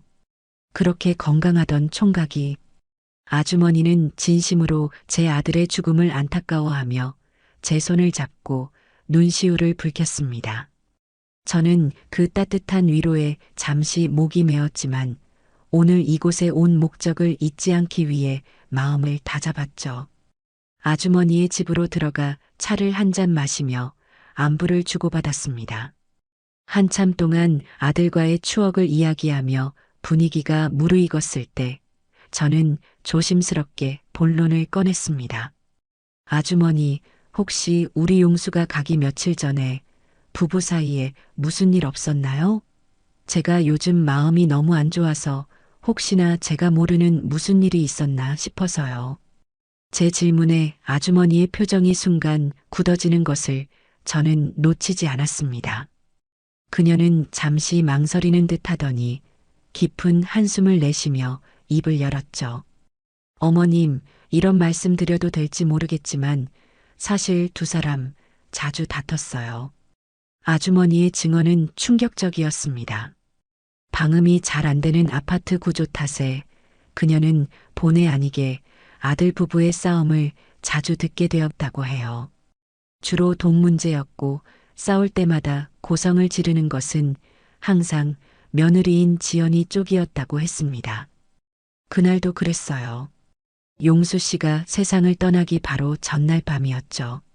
그날은 유난히 더 심하게 싸우더라고요. 아주머니는 당시의 상황을 떠올리는 듯 잠시 눈을 감았다가 이내 떨리는 목소리로 말을 이어갔습니다. 며느님이 악을 쓰더라고요. 이 무능한 인간, 당신이 남자 구실을 제대로 한 게 뭐가 있어? 그냥 내가 하자는 대로 서류에 도장이나 찍어. 하고요. 무슨 서류인지는 모르겠지만 용수 씨는 아무 대답도 못하고 한숨만 푹푹 쉬는 소리가 들렸어요. 서류에 도장을 찍으라는 말. 아마 이혼 서류이거나 혹은 재산 관련 서류였을 겁니다. 아들이 그 요구를 들어주지 않자 지연이가 극단적인 방법을 생각했을지도 모른다는 생각이 스쳤죠. 제 얼굴이 하얗게 질리는 것을 본 아주머니는 무언가 더 생각난 듯 조심스럽게 말을 덧붙였습니다. 그리고 더 이상한 게 하나 있어요. 어머님. 그날 밤 그렇게 심하게 싸우고 다음 날 아침이었어요. 제가 아침 일찍 쓰레기를 버리러 나가는데 며느님이 엘리베이터 앞에서 허둥지둥 뭔가를 버리는 걸 봤어요. 버리다니요? 뭘 버렸는데요? 저는 다급하게 물었습니다. 아주머니는 잠시 기억을 더듬는 듯 하더니 이내 확신에 찬 목소리로 말했죠. 분명히 봤어요. 용수 씨가 매일 먹던 주황색 약병 있잖아요. 그걸 다른 쓰레기랑 같이 검은 봉지에 담아서 음식물 쓰레기통에 버리더라고요. 아침부터 약병을 버리는 게 좀 이상하다고 생각은 했는데 그때는 그냥 다 먹은 약병인가 보다 하고 넘겼죠. 그런데 그날 오후에 용수 씨가 그렇게 됐다는 소식을 들으니 자꾸 그 장면이 마음에 걸리더라고요. 아주머니의 말이 끝나는 순간 제 머릿속에서는 모든 퍼즐 조각이 섬광처럼 맞춰졌습니다. 약병, 심장약. 아들은 그 약을 하루라도 거르면 위험할 수 있었어요. 그런데 문지연이 그 약을 버렸다? 그것은 단순한 실수가 아니었어요. 명백한 살인 행위나 다름없었죠. 저는 온몸에 소름이 돋는 것을 느꼈습니다. 아주머니, 혹시 그 쓰레기통 바로 수거해 가나요? 아니요. 음식물 쓰레기는 이틀에 한 번씩 수거해 가요. 그날 아침에 버렸으면 아마 다음날 새벽에나 가져갔을 거예요. 아주머니의 말이 끝나기가 무섭게 저는 자리에서 벌떡 일어났습니다. 아주머니, 정말 감사합니다. 이 은혜는 평생 잊지 않을게요. 저는 아주머니에게 몇 번이고 허리를 숙여 인사하고는 미친 사람처럼 밖으로 뛰쳐나갔습니다. 혹시나 아주 작은 확률이라도 증거가 남아있을지 모른다는 생각 때문이었죠. 저는 곧장 아파트 관리사무소로 달려갔습니다. 자초지종을 설명하고 며칠 전 아파트의 CCTV 영상을 확인할 수 있겠냐고 간절히 부탁했죠. 관리소장은 처음에는 개인정보라며 난색을 표했지만 자식을 잃은 늙은 어미의 처절한 모습에 마음이 움직였는지 결국 저를 CCTV 녹화실로 안내해 주었습니다. 저는 눈에 불을 켜고 아들이 사망하던 날 아침의 영상을 찾아 돌려보기 시작했습니다. 그리고 마침내 그 장면을 찾아냈습니다. 영상 속에서 문지연은 이른 아침 주위를 두리번거리며 집에서 나와 엘리베이터 앞에 섰습니다. 그리고 손에 든 검은 봉지를 음식물 쓰레기통이 아닌 일반 쓰레기를 버리는 대형 수거함 깊숙이 던져 넣는 모습이 똑똑히 찍혀 있었죠. 그녀는 약병을 음식물 쓰레기에 버린 것이 아니었습니다. 더 깊고 찾기 힘든 곳에 증거를 인멸하려 했던 겁니다. 저는 그 장면을 제 휴대폰으로 촬영했습니다. 비록 법적인 증거 효력은 없을지 몰라도 이것은 문지연의 죄를 입증할 결정적인 단서가 될 것이 분명했습니다. 저는 휴대폰을 꽉 쥔 채 관리사무소를 나왔습니다. 이제 다음 단계로 넘어갈 시간이었습니다. 옆집 아주머니의 증언과 CCTV 영상은 제 가설에 확신을 더해 주었습니다. 문지연은 아들의 심장약을 의도적으로 숨기거나 버렸고 그것이 아들의 죽음의 결정적인 원인이 되었을 겁니다. 하지만 이것만으로는 부족했어요. 그녀의 행동과 아들의 죽음 사이의 직접적인 인과관계를 증명해야만 했죠. 그러기 위해서는 아들의 의료 기록이 반드시 필요했습니다. 저는 아들이 어릴 때부터 다니던 동네의 작은 내과 병원으로 향했습니다. 그곳의 원장님은 제 남편과도 막역한 사이였고 용수가 코 올리게 시절부터 봐오셨던 분이라 저와도 안면이 있었죠. 병원에 들어서자 원장님은 진료 중간에 저를 보더니 반갑게 맞아주시다가도 제 얼굴에 드리워진 그늘을 보고는 이내 표정이 어두워졌습니다. 아이고 사모님, 용수 일은 정말 저도 애통하기 그지없습니다. 그렇게 착하고 바른 청년이. 원장님은 진심으로 제 아들을 애도해 주었습니다. 저는 잠시 울컥했지만 이내 마음을 다잡고 오늘 병원에 온 이유를 설명했죠. 원장님, 부탁이 하나 있습니다. 우리 용수의 마지막 의료 기록을 제가 좀 볼 수 있을까요? 제 말에 원장님은 곤란한 표정을 지었습니다. 사모님 마음은 이해하지만 의료법상 환자 본인이 아니면 진료 기록을 열람할 수가 없습니다. 가족이라도 말이죠. 예상했던 반응이었습니다. 저는 조용히 가방에서 서류 한 장을 꺼내 원장님께 내밀었습니다. 그것은 바로 아들이 개인금고에 편지와 함께 넣어두었던 의료 대리인 위임장이었습니다. 아들은 만일의 사태에 대비해 자신의 모든 의료 기록 열람 및 결정 권한을 저에게 위임한다는 내용의 서류를 공증까지 받아두었던 것이죠. 아들의 치밀함에 다시 한번 놀라며 저는 이것을 준비했을 아들의 심정을 헤아려 보았습니다. 아마 아들은 자신이 갑자기 쓰러지거나 의식이 없을 경우 문지연이 멋대로 의료적인 결정을 내리는 것을 막기 위해 이 서류를 준비했을 겁니다. 그리고 그 서류가 이제 아들의 억울함을 푸는 열쇠가 되어 제 손에 들려 있었죠. 위임장을 꼼꼼히 읽어본 원장님은 깊은 한숨을 내쉬며 고개를 끄덕였습니다. 용수가 이런 것까지 준비해 두었을 줄이야. 알겠습니다, 사모님. 법적으로 문제가 없으니 원하시는 기록을 보여드리겠습니다. 원장님은 저를 자신의 진료실로 안내했고 컴퓨터를 켜서 용수의 진료 기록을 화면에 띄워주었습니다. 저는 화면에 떠 있는 아들의 이름을 보는 것만으로도 가슴이 아려왔지만 애써 눈을 똑바로 뜨고 기록을 하나하나 짚어보았습니다. 화면에는 아들의 병력과 처방 내역이 날짜별로 상세하게 기록되어 있었죠. 원장님은 기록을 보며 설명해 주었습니다.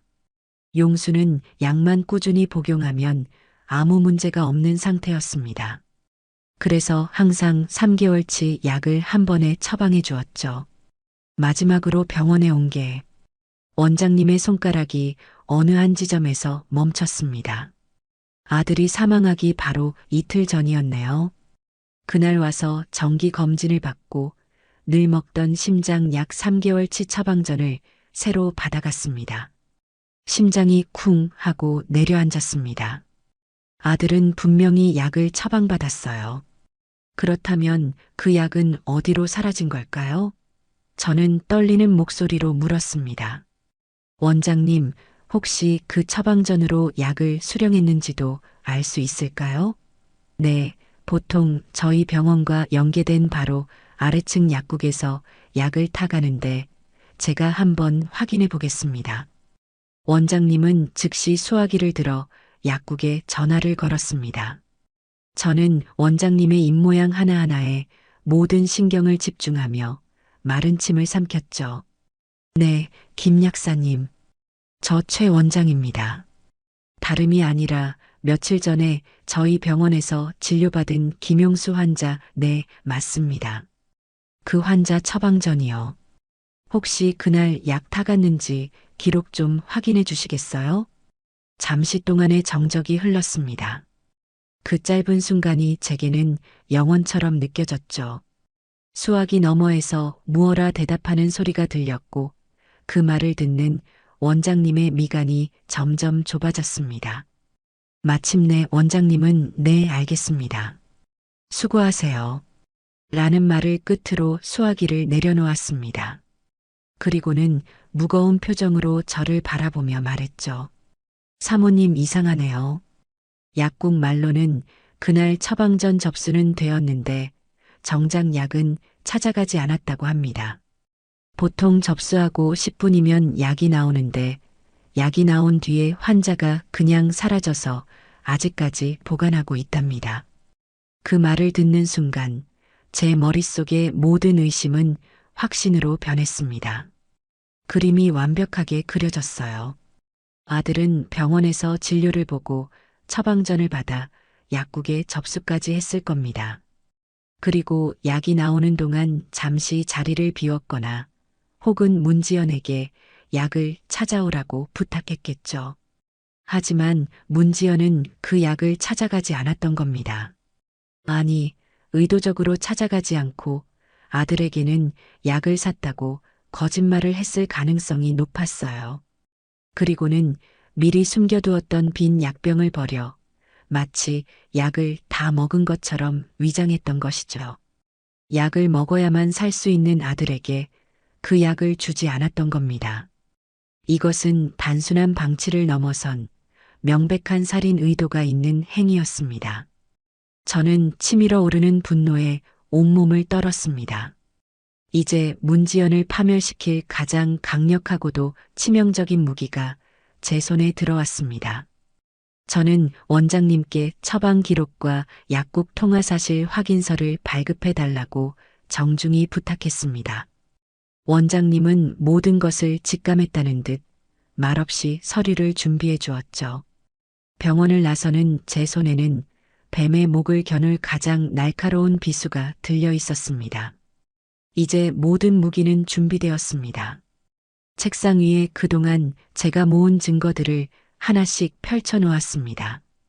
며느리의 불륜 현장이 담긴 사진과 아들의 음성 파일, 아들이 자신의 재산을 교묘하게 빼돌렸음을 증명하는 서류들, 그리고 마침내 손에 넣은 문지연이 아들의 죽음을 방치했다는 결정적인 증거인 의료 기록과 증언들까지. 저는 마치 전쟁을 앞둔 장수처럼 이 무기들을 어떤 순서로 어떻게 사용해야 가장 효과적으로 적의 숨통을 끊을 수 있을지 고민하기 시작했습니다. 법정에 가서 이 증거들을 제출하고 법의 심판을 기다리는 방법도 있겠죠. 하지만 그것만으로는 분이 풀리지 않았습니다. 문지영과 백상철이 그들의 죄를 온 세상 사람들 앞에서 드러내고 가장 비참하고 처절하게 무너지는 모습을 제 눈으로 직접 보고 싶었어요. 그러기 위해서는 그들이 가장 행복하고 방심하고 있는 순간을 노려야 했습니다. 저는 흥신소 소장에게 전화를 걸어 두 사람의 최근 근황을 상세히 보고해 달라고 지시했습니다. 며칠 뒤 소장에게서 연락이 왔죠. 그의 보고는 제 예상을 조금도 벗어나지 않았습니다. 문지영과 백상철은 제 아들의 사망 보험금으로 그야말로 흥청망청 살고 있었어요. 강남의 최고급 오피스텔을 월세로 얻어 동거를 시작했고 매일같이 백화점 명품관을 드나들며 쇼핑을 즐기고 밤에는 고급 술집을 전전하며 돈을 물쓰듯 쓰고 있다고 했습니다. 아들의 목숨값이 그들에게는 한바탕의 화려한 파티를 위한 자금일 뿐이었던 겁니다. 그리고 소장은 가장 결정적인 정보를 제게 건네주었습니다. 소장님, 두 사람이 곧 약혼 파티라는 걸 연다고 합니다. 강남의 한 호텔 연회장을 통째로 빌려서 지인들을 초대해 자신들의 관계를 공식적으로 알리는 자리라고 합니다. 약혼 파티. 저는 그 단어를 듣는 순간 입가에 차가운 미소가 번지는 것을 느꼈습니다. 이보다 더 완벽한 무대는 없었어요. 그들이 스스로 마련한 가장 행복하고 빛나는 무대 위에서 그들의 모든 추악한 가면을 벗겨내고 지옥으로 끌어내릴 수 있는 절호의 기회였죠. 저는 소장에게 그 파티의 날짜와 시간, 장소, 그리고 초대 손님 명단을 무슨 수를 써서라도 알아내 달라고 부탁했습니다. 돈은 얼마가 들어도 상관없다고 덧붙였죠. 며칠 후 소장은 약속대로 모든 정보를 제 손에 넣어주었습니다. 그는 호텔 직원에게 접근해 파티 준비를 돕는 이벤트 업체 직원인 척 위장하여 모든 정보를 빼냈다고 해요. 초대 손님 명단에는 그들의 유흥 친구들과 백상철에게 속아 그를 유망한 사업가로 알고 있는 허울뿐인 지인들의 이름이 적혀 있었습니다. 그리고 그 명단 끝에는 문지연의 부모님 이름도 올라와 있었죠. 저는 그 이름을 손가락으로 쓸어보며 잠시 생각에 잠겼습니다. 그래, 잘 됐구나. 당신들 딸이 어떤 아이인지 당신들 눈으로 직접 똑똑히 보게 해주어야지. 저는 명단을 보며 몇 명의 특별 손님을 더 초대하기로 마음먹었습니다.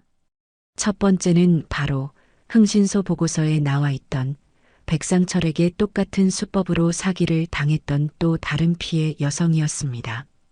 저는 소장을 통해 조심스럽게 그녀에게 연락을 취했고 자초지종을 설명하며 파티에 와서 모든 것을 폭로해 달라고 부탁했습니다.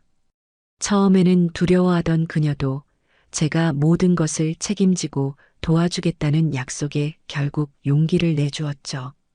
두 번째로 초대한 손님은 제가 미리 섭외해 둔 기자들이었습니다. 물론 정식으로 초대한 것은 아니었죠. 유명 사업가와 재력가 미망인의 세기의 약혼식이라는 자극적인 제목으로 몇몇 연예부 기자들에게 익명으로 제보를 흘렸습니다.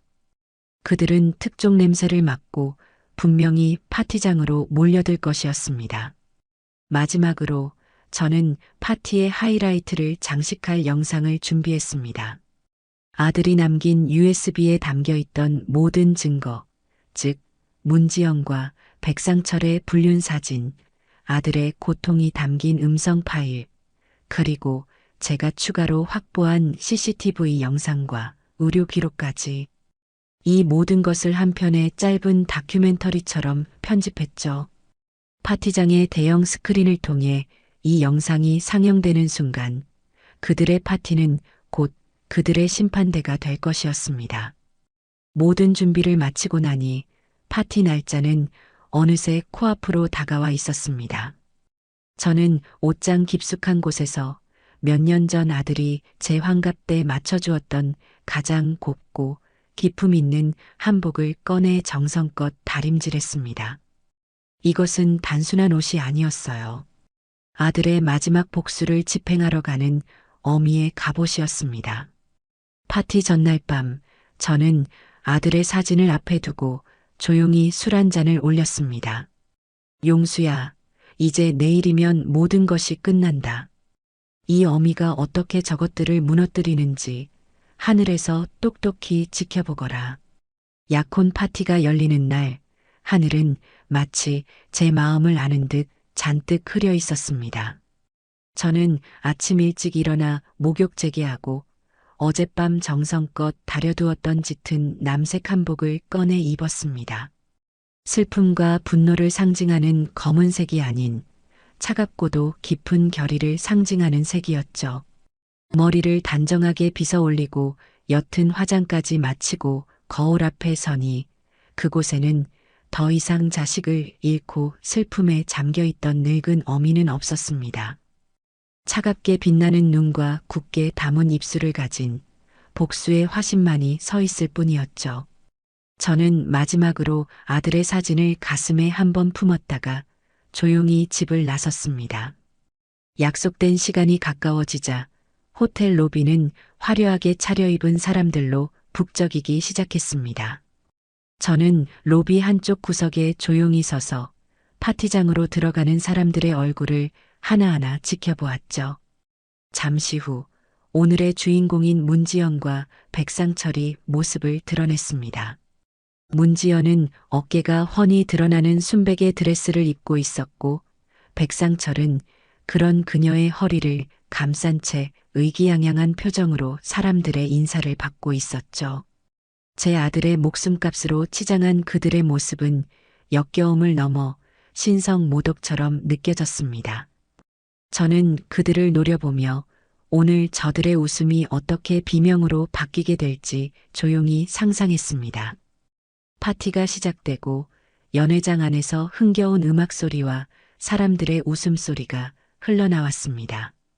저는 약속했던 시간이 되기를 기다렸다가 천천히 연회장을 향해 걸어갔습니다. 육중한 문 앞에 선 2명의 직원이 저를 막아섰죠. 초대받지 않은 분은 입장이 불가합니다. 저는 아무 말 없이 미리 준비해 온 문지연의 부모님 이름이 적힌 초대장을 보여주었습니다. 그들의 부모님은 오지 않을 것이라는 것을 저는 이미 알고 있었거든요. 초대장을 확인한 직원들은 잠시 고개를 갸웃거리더니 이내 길을 비켜주었습니다. 쿵, 쿵, 쿵. 제 심장 소리가 음악 소리를 뚫고 들리는 듯 했습니다. 마침내 제가 연회장의 문을 활짝 열고 안으로 들어서는 순간 시끄럽던 장내의 모든 소음이 거짓말처럼 멎었습니다. 단상 위에서 샴페인 잔을 들고 사랑을 맹세하려던 문지연과 백상철의 얼굴이 저를 발견하고는 그대로 굳어버렸죠.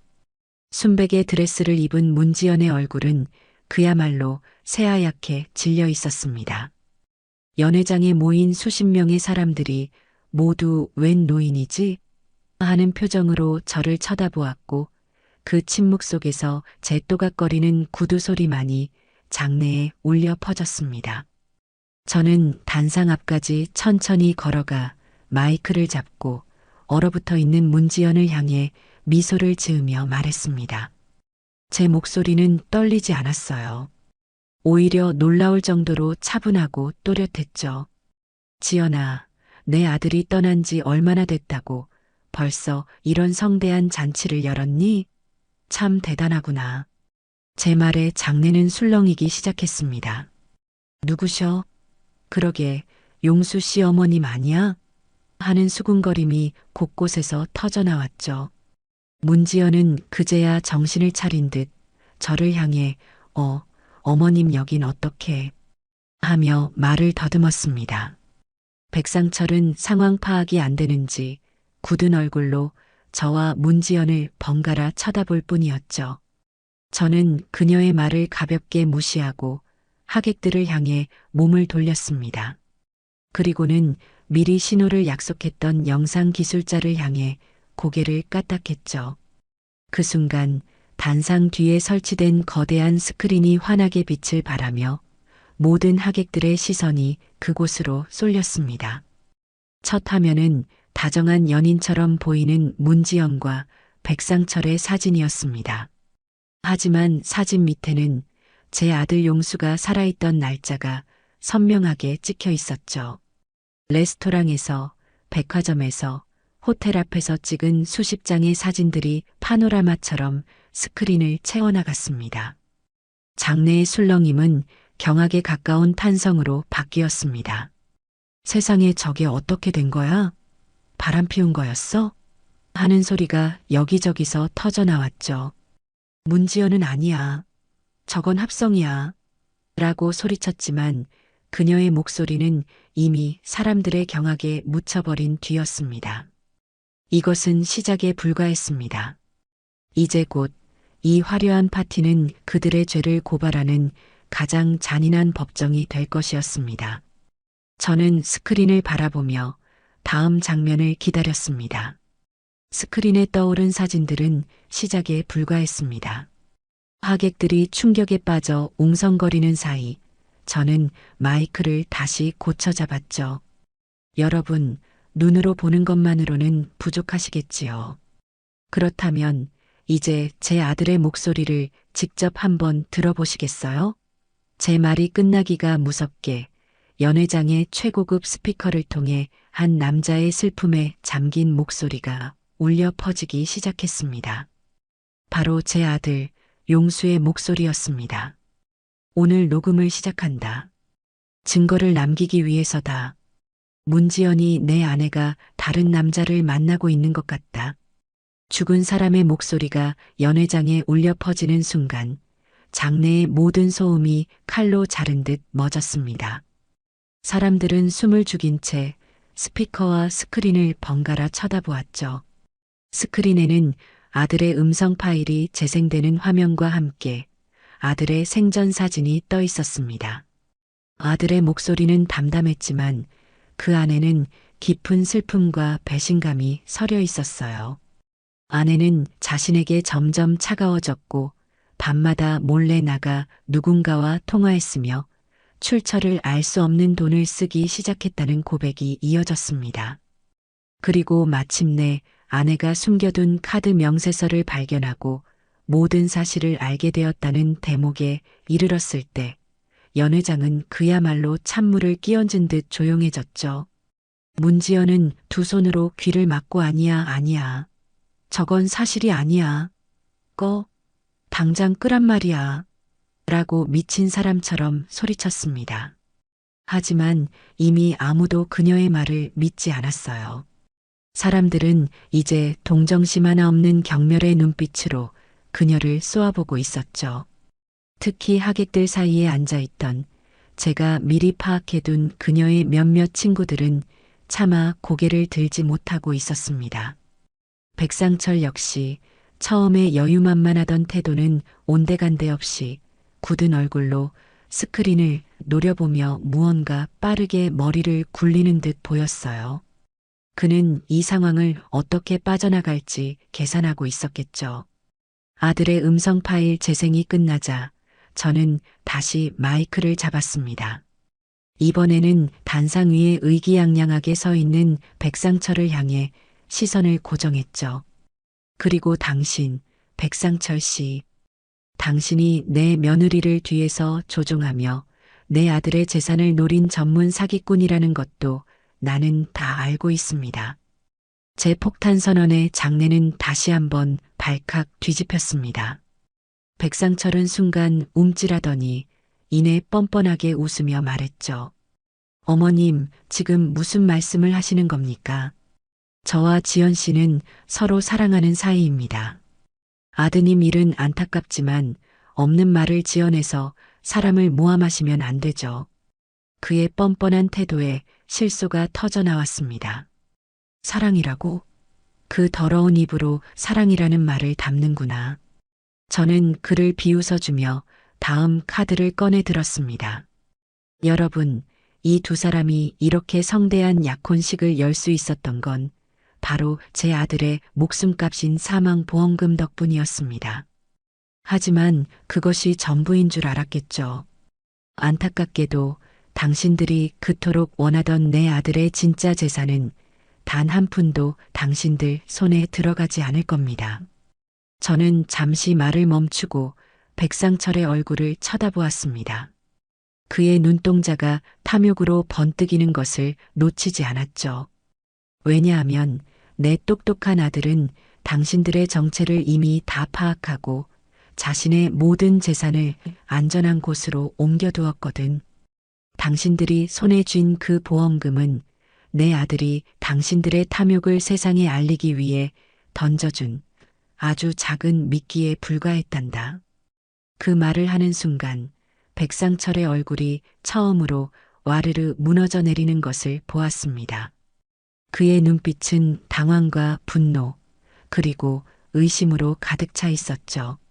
그는 저를 향했던 시선을 옆에 서 있는 문지연에게로 돌렸습니다. 그 눈빛은 더 이상 사랑하는 연인을 보는 눈빛이 아니었어요. 이게 어떻게 된 거야? 네가 알아본 거랑 다르잖아. 라고 따져 묻는 사기꾼 동업자를 추궁하는 듯한 차가운 눈빛이었죠. 문지연은 아니야. 그럴 리가 없어. 모든 재산이 우리 거라고 했어. 라며 횡설수설하기 시작했습니다. 바로 그때였습니다. 제가 계획했던 마지막 한 조각의 퍼즐이 맞춰지는 순간이었죠. 연회장의 육중한 문이 다시 한번 거칠게 열리며 한 여자가 분노에 찬 얼굴로 성큼성큼 걸어 들어왔습니다. 그녀는 제가 미리 연락해둔 백상철의 또 다른 피해자였습니다. 그녀는 망설임 없이 단상으로 직진하더니 백상철의 뺨을 잇는 힘껏 후려쳤습니다. 짝! 하는 소리가 연회장 전체에 울려 퍼졌고 사람들은 모두 숨을 죽였죠. 이 사기꾼, 내 돈은 언제 갚을 거야? 나랑 결혼하자고 사업 자금이 필요하다고 빌려간 내 피 같은 돈. 당장 내놔. 여자의 절규에 백상철은 완전히 이성을 잃고 말았습니다. 그 순간 제가 미리 제보를 흘려두었던 기자들이 어디선가 나타나 미친 듯이 카메라 플래시를 터뜨리기 시작했죠. 연회장은 그야말로 아수라장이 되었습니다. 백상철에게 뺨을 맞은 그는 다른 피해 여성과 멱살잡이를 시작했고 문지연은 자신이 사기꾼에게 놀아났다는 사실을 깨닫고 그 자리에 주저앉아 허망하게 울부짖기 시작했습니다. 하객들은 이 추악한 막장 드라마의 결말을 어떻게든 피하려는 듯 서둘러 짐을 챙겨 밖으로 빠져나가기 시작했죠. 저는 그 모든 혼돈의 중심에서 조용히 그들의 파멸을 지켜보았습니다. 이것이 바로 제 아들을 배신하고 기만한 자들의 마지막 모습이었습니다. 하지만 아직 진짜 심판은 시작되지도 않았습니다. 저는 천천히 그녀에게 다가가 마지막 결정타를 날리기 위해 마이크를 다시 입에 가져갔습니다. 장내에 제 목소리가 울려 퍼지자 소란스럽던 사람들의 시선이 다시 한번 제게로 집중되었어요. 문지연. 제가 그녀의 이름을 부르자 그녀는 천천히 고개를 들었습니다. 눈물과 마스카라로 범벅이 된 그녀의 얼굴은 더없이 처참했죠. 네가 저런 사기꾼에게 놀아난 것도 내 아들의 돈을 탐낸 것도 나는 어쩌면 용서할 수 있을지도 모른다. 사람이 살다 보면 그럴 수 있으니. 하지만 내가 절대로 용서할 수 없는 건 바로 네가 내 아들을 죽게 내버려뒀다는 사실이야. 제 목소리는 분노로 가늘게 떨리고 있었습니다. 제 말에 문지연의 눈동자가 공포로 크게 흔들렸어요. 무슨 소리세요, 어머님? 용수 씨는 그냥 심장마비로. 닥치거라. 저는 버럭 소리를 질렀습니다. 심장마비? 그래, 심장마비였겠지. 하지만 그 원인을 네가 제공했다는 걸 나는 다 알고 있다. 저는 영상 기술자에게 다시 한번 신호를 보냈습니다. 그러자 스크린에는 며칠 전 제가 관리사무소에서 확보했던 CCTV 영상이 재생되기 시작했습니다. 아들이 사망하던 날 아침 문지연이 검은 봉지를 들고 나와 대형 쓰레기 수거함에 무언가를 버리는 장면이었죠. 사람들은 저게 무슨 영상인가 싶어 의아한 표정으로 스크린을 바라보았습니다. 영상이 끝나자 저는 옆집 아주머니의 증언을 모든 사람 앞에서 밝혔습니다. 아들이 죽기 전날 밤 두 사람이 심하게 다투었고 문지연이 서류에 도장이나 찍으라며 악을 썼다는 사실을요. 그리고 다음 날 아침 그녀가 아들의 약병을 버리는 것을 본 것 같다는 증언까지 전부 말했죠. 하지만 그것만으로는 부족했습니다. 저는 스크린에 다음 증거를 띄웠습니다. 그것은 바로 아들의 병원에서 발급받은 진료 기록과 약국의 통화 내역 확인서였습니다. 내 아들은 죽기 이틀 전 병원에서 석달치 심장 약을 처방받았다. 그리고 약국의 처방전을 접수했지. 하지만 너는 그 약을 찾아가지 않았어. 약을 먹지 않으면 죽을 수도 있다는 걸 알면서도 너는 내 아들에게 약을 주지 않았던 거야. 제 말이 끝나자 연 회장은 완전한 침묵에 휩싸였습니다. 이것은 더 이상 불륜이나 사기 사건이 아니었어요. 명백한 살인 방조 혹은 그 이상의 범죄였습니다. 사람들의 시선은 이제 경멸을 넘어 공포와 혐오로 가득 차 날카로운 비수가 되어 문지연에게 꽂혔습니다. 공범인 백상철마저 완전히 질렸다는 표정으로 그녀에게서 뒷걸음질 쳤죠. 완전히 고립되고 모든 것이 탄로난 문지연은 마침내 무너져 내렸습니다. 그녀는 갑자기 머리를 쥐어뜯으며 비명을 지르기 시작했어요. 그것은 뉘우침의 절규가 아니었습니다. 모든 것이 틀어져 버린 것에 대한 분노와 자기 연민으로 가득 찬 추악한 발악이었죠. 그래, 내가 그랬어. 내가 약을 일부러 찾아오지 않았어. 그래서 뭐, 그 인간이랑 사는 게 얼마나 지긋지긋했는지 당신들이 알아? 그녀는 갑자기 벌떡 일어나 손가락질하며 주변 사람들에게 악을 썼습니다. 매일 약봉지를 달고 사는 남자랑 평생을 살아야 한다고 생각해봐.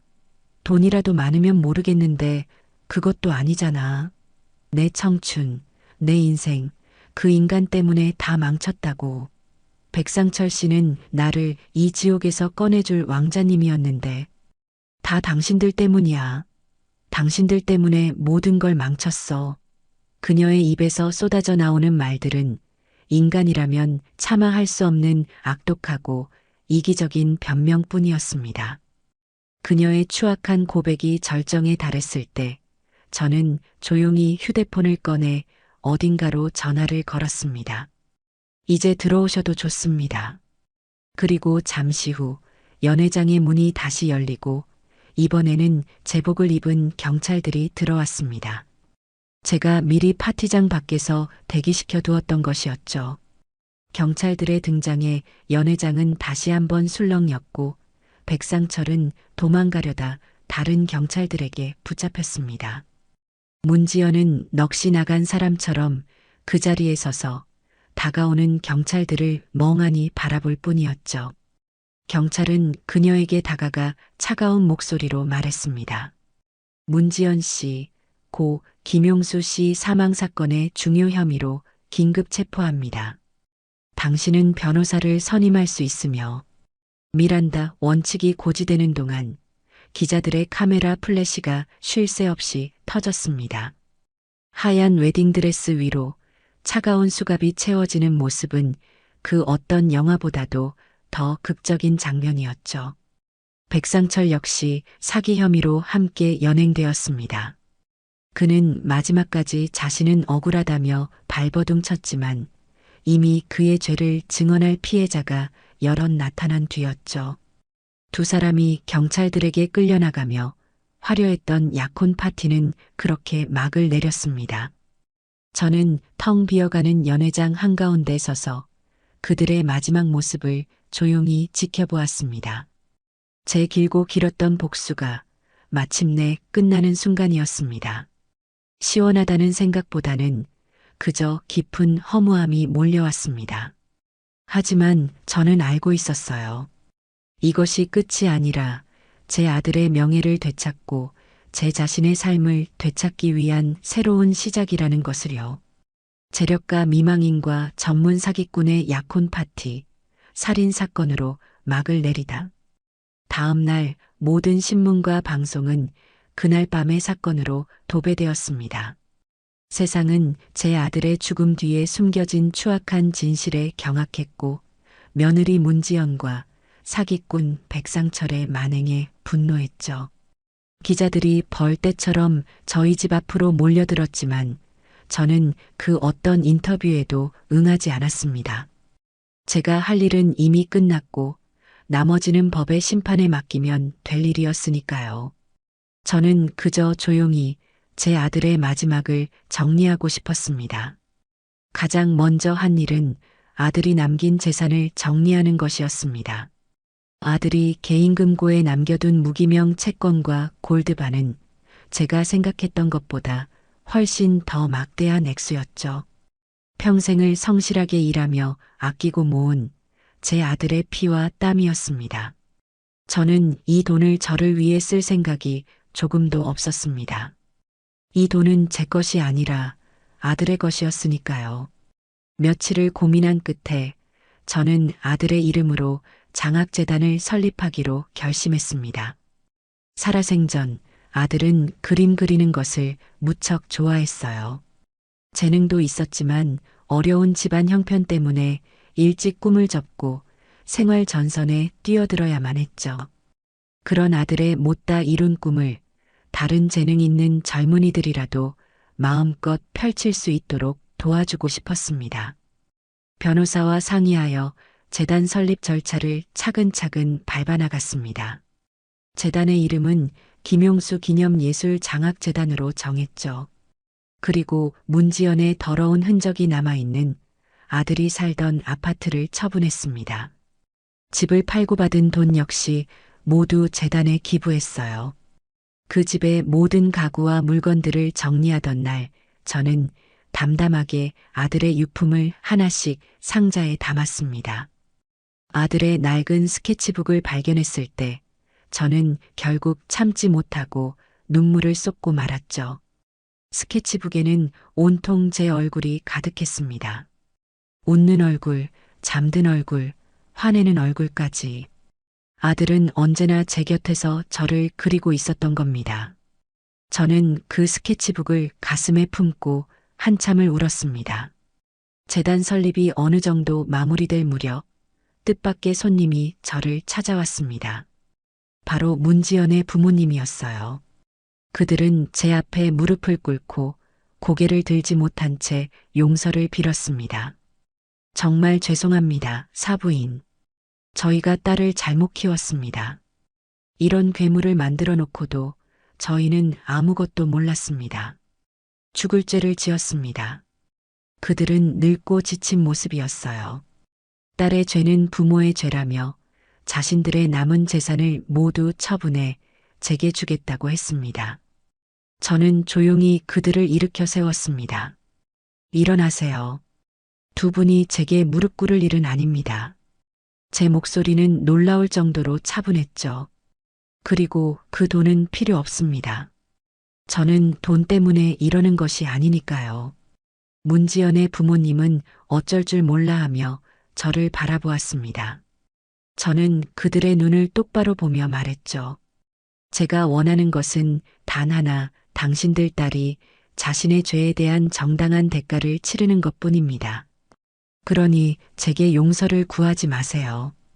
용서는 제가 아니라 제 아들에게 빌어야 할 것이고 죄의 대가는 법정에서 치르게 될 겁니다. 저는 그들을 미워하지도 동정하지도 않았습니다.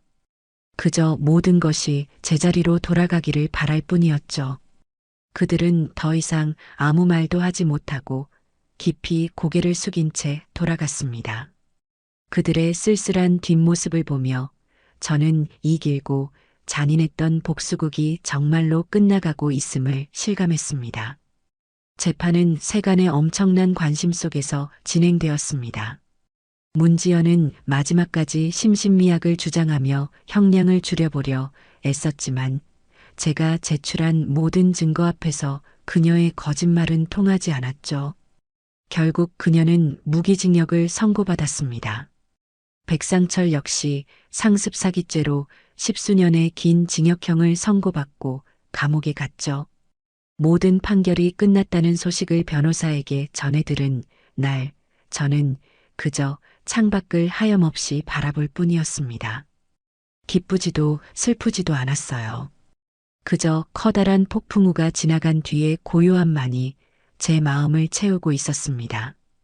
그렇게 모든 폭풍이 지나가고 계절이 두어 번 바뀌었습니다. 제 삶은 느리지만 조금씩 제자리를 찾아가기 시작했죠. 아침에 일어나면 더 이상 분노나 슬픔으로 가슴을 치는 대신 창문으로 들어오는 햇살을 바라보며 오늘 할 일을 생각하게 되었습니다. 제게는 이제 새로운 일이 생겼거든요. 바로 아들의 이름으로 세운 장학재단을 돌보는 일이었습니다. 어느 맑은 가을날 재단에서 후원하는 첫 번째 신진 작가 전시회가 작은 갤러리에서 열렸습니다. 저는 개관식에 참석하기 위해 오랜만에 외출 준비를 했죠. 곱게 한복을 차려입고 갤러리에 들어서자 젊은 작가들의 풋풋하고 열정 넘치는 작품들이 저를 맞아주었습니다. 서툰 부분도 있었지만 저마다의 꿈과 희망이 담긴 그림들을 보고 있으니 저도 모르게 마음이 따뜻해졌습니다. 한 젊은 작가가 제게 다가와 수줍게 인사를 건넸어요. 이사장님, 정말 감사합니다.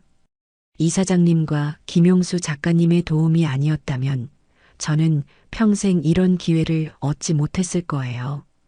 그 청년은 제 아들을 작가님이라고 불렀습니다.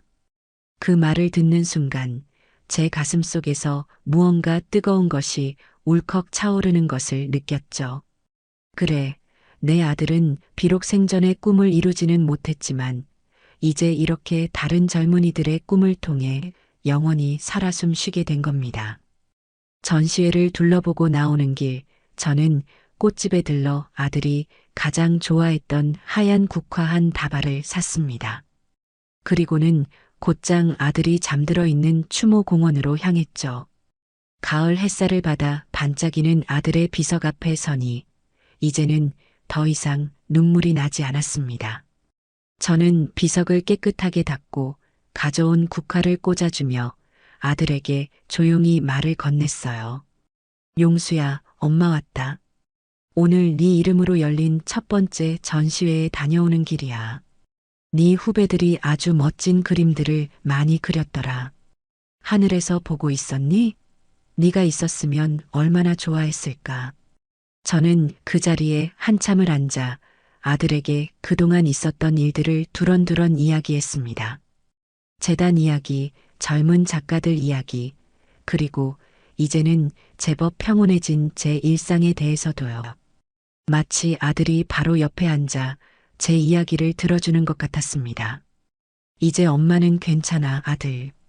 더 이상 복수심에 불타지도 않고 슬픔에 잠겨 있지도 않아. 그저 네가 남겨준 이 좋은 일들 하면서 너를 자랑스럽게 기억하면서 살아갈 거야. 그러니 너도 이제 모든 짐을 내려놓고 그곳에서는 부디 아프지 말고 좋아하는 그림 실컷 그리면서 편히 쉬렴. 그렇게 마지막 인사를 하고 돌아설 때 어디선가 시원한 바람이 불어와 제 얼굴을 스치고 지나갔습니다. 마치 아들이 엄마 고마워요. 이제 저도 괜찮아요. 하고 속삭여주는 것 같았죠. 저는 고개를 들어 파랗고 높은 가을 하늘을 바라보았습니다. 불타는 복수심은 사라지고 이제는 마음속에 잔잔한 평화가 강물처럼 흘렀습니다. 아들의 명예를 되찾고 그 뜻을 세상에 아름답게 남겨주었으니 이제 저도 제게 남겨진 인생을 씩씩하게 살아갈 차례였죠. 물론 제 아들 용수를 가슴 가장 깊은 곳에 품고서 말이죠.